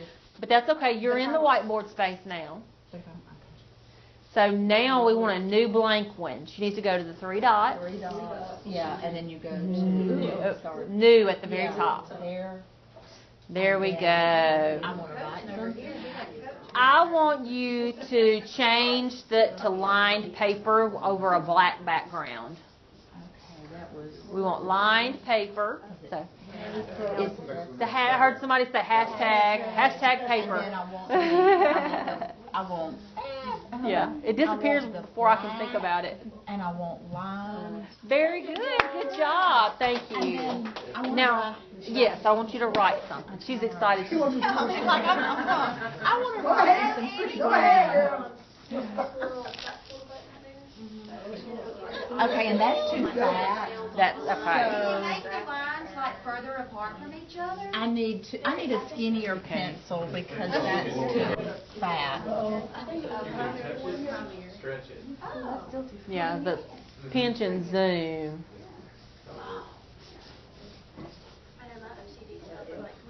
Okay. Next. Good. Let's try that. Can you try that pinch and zoom? So go to that black arrow. Yeah, the black arrow, and then. Do you see what she's doing? And then. So you're not really making them bigger, but you're zooming in and out is what you're doing. So I guess you just make your writing thinner and it balances it out better. Right. So yes, we want see the little bitty dot right here. So go back and choose the little dot. There you go. Now write. That a girl. There, do it. Very good. Good. Okay, then we want to. What do you want me to do? The next thing we want her to do is go. I want you to save this. Let's save it. This is something we want to pull up later and write. We probably need to do save as so we can name it. So you can name it. Correct. Save as lets you name it. If we've already named it and we just want a quick save, There's a quick save button, and or we could just do the 3 dots and save. Okay, so I want to call it practice. So do I just put practice there? That's backspace. Yep, keep backspacing. There you go. Now name it practice. And you don't have to put the .pwv back, just press save. It'll put the .pwv back for you. Yay. Okay. Now, can we have, you did a great job. Let's see if we can get somebody else. She wants to stay. We can let her stay up here. She's doing a great job. Anybody else want to come try? I want to hog it. Yeah, somebody try. He almost volunteered earlier. We'll get him up here. Come on. Oh, go, Mr. Doggy.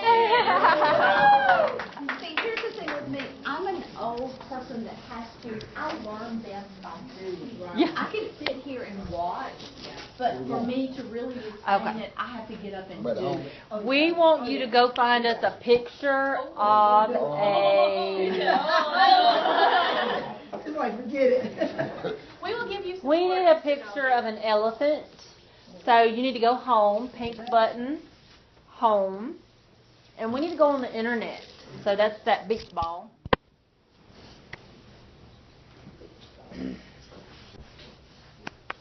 Okay, now he clicked on Google Chrome and it doesn't seem like anything's there. So, no, you did correctly. You were in the right place. Go ahead. What had happened, he doesn't have any tabs open, so hit that plus sign up there. So I'm glad that happened because some of us would go, what do I do now? Right. All right, so we want an elephant. So just type up there and type elephant.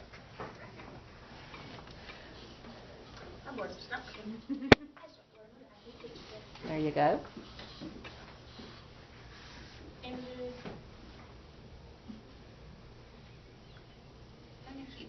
Pick whatever elephant you want to pick. You can scroll, use one finger and scroll. Do you know that they're one of the 10 most intelligent animals on planet Earth?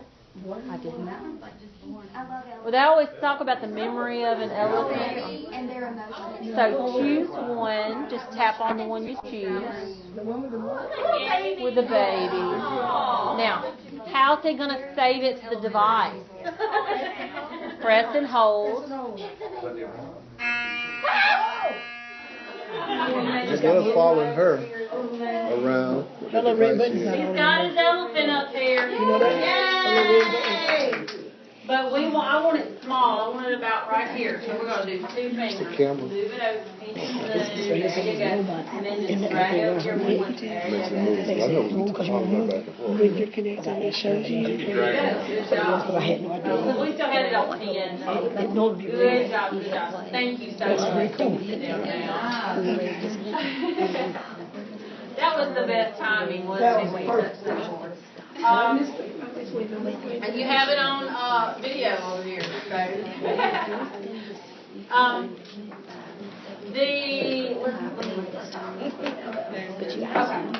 So I am going to go ahead and ask the next volunteer.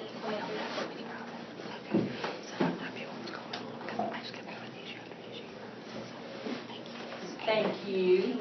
So I want you to go ahead and we want to play that capitalization game again. Let me get us back to this website. Very first one on that list. But it's a flash-based game.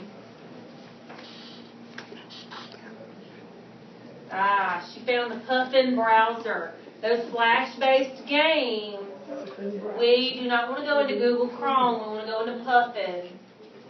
There it is. You can press that right there. And she got us back to the games. Very good. Let me see.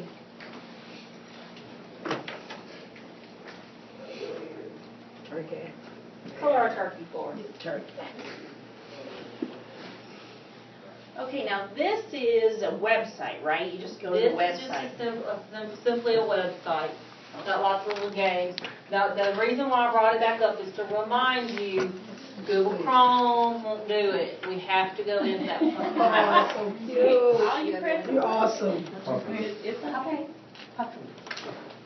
Okay, so we got to You have to download Puffin. Red. You don't have to download the game. Yeah, the game is on the internet, it's not downloaded. Very colorful turkey. Now, You just like, she she's like did a great overachiever. job. So what I want her to do, this student finished painting their turkey. Let's go put it in our whiteboard space. So how do we take a screenshot and put it in our whiteboard space? Go to That orange button, good. It's in our whiteboard space. Thank you.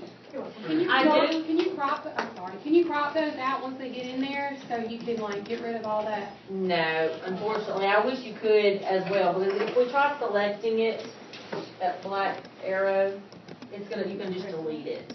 Now, you can, what I want to point out right here, the 3 little dots, there's something else missing from there. When you get your updates, we get it all the way updated.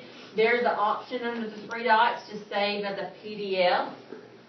That way, we can email it, we can print it out, send it, post it to teacher website, do whatever. But we can save our whiteboard space as a PDF. Would you That's stretch great. it big to fit the screen and then take another screenshot of it? You can do that. Yeah, just make it full screen and do a screen capture. Very good. That's good, good thinking. And I probably would move it on over, like over here, and not have nothing over there. But you could do that as well. So first you need to download the Puffin. If you want to play those Then interactive, you open it you open this website through Puffin. Gotcha. Puffin is just a browser most of us have never heard of. It's like Firefox, Internet Explorer, Safari. Puffin is just another browser, but it is a browser that handles Flash. On iPad, that's when people first got, oh yeah, Puffin's awesome, we can go on iPad. Yeah, so I think about 6 years ago, we downloaded Puffin to use classworks on iPad. So they don't need to push that out. That out is not an app. Last volunteer, and then we're gonna start cleaning up. Last volunteer. Yay.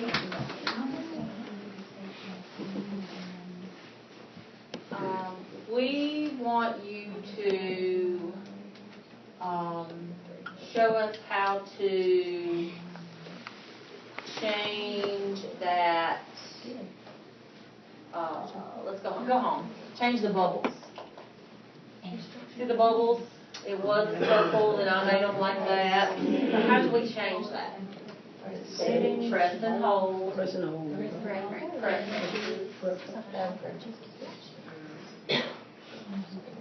That's correct. Quick start.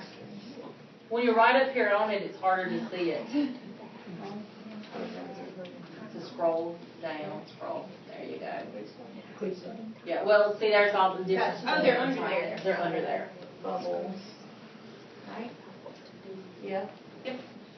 So change that. And let's change that layout too. Instead of arch, choose another one. Flowers.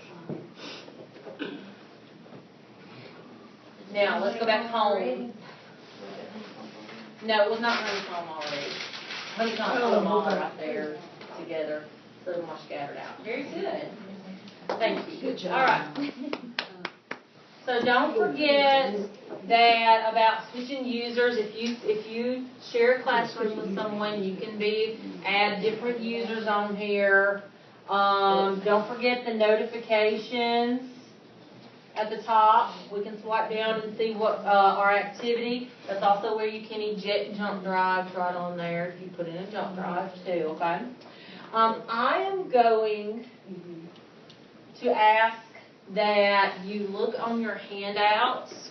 On the very front, there is a course evaluation for today's training session. You can either go to that website that's bit.ly/no16UFOS, or if you have a phone or a tablet that has a QR code reader, you can scan that QR code. I have an iPhone, so I just have to open my camera and scan the QR code, and it it goes to that website. I don't even have to have a special app on the iPhone. I just learned that. It's a very short, so go to your camera like you're gonna, yeah, and just hold it over that code. And you see something pop up at the top of the screen, tap on that at the top of the screen now. And that takes you to my. Whoa!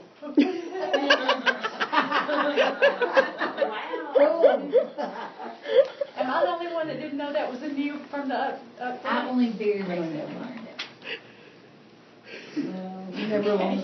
They're like, oh, you know what I didn't bring with me? You want to open this?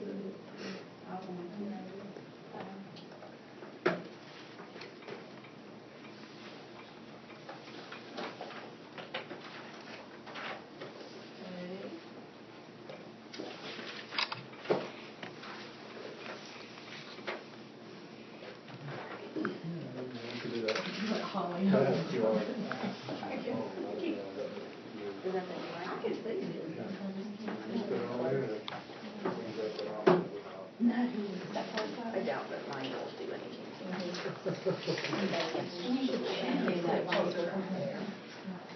We have a door prize. As you're doing that, I'm going to come around and count you, so make sure that these are virtual reality. Ooh. So we're going to start right here. 1, 2, 3. There's 4. Oh, don't count. Okay, so 3, 4, 5, 6, 7, 8. You're 9, 10, 11, 12. Lucky 13, 14, 15, 16, 17, 18, 19, 20, and you're 21 today. Yay! Did I get everybody? Okay. How many total were there? 21. 20. Or illegal? Y'all remember this keyboard, we can move it around the right-hand side. That's pretty big right there because I hate moving down to. Okay, generate 12. Who was 12? Wait, 2 people just raised their hands. Carla was 13. You was swell. I was just wondering how was in the prize. I was just in the prize. I was just in the prize. I was like, help me. Okay, can I do another one? I have a couple. Great, let's hit it again. These are Echo Dots, so you can use Alexa as your little classroom assistant. I won. Me. For school use, people at home. I need to take these home. Thank you. Number 6. Oh, that's Number 6. I have a Sarah, since you brought them out, I have a question about them. Okay? I have one, and we gotta put it on Wi-Fi for you. Is that what it is? Do I have to submit it? Yes. Yeah, the easiest Wi-Fi won't work. You can't. We'll have to come around and manually type in a password for it. Can we do it again? Yeah, one more. Come on. 11. Man, we was lucky too. You're dancing all around me. Go get some more stuff. Go get some more stuff. Surrounded by. Echo Dots here. Echo Dots here. Go get some more stuff. Thank you so much. Yeah, everybody get a second. Oh, you're not leaving yet. Everybody get a Tiffany, a round of applause.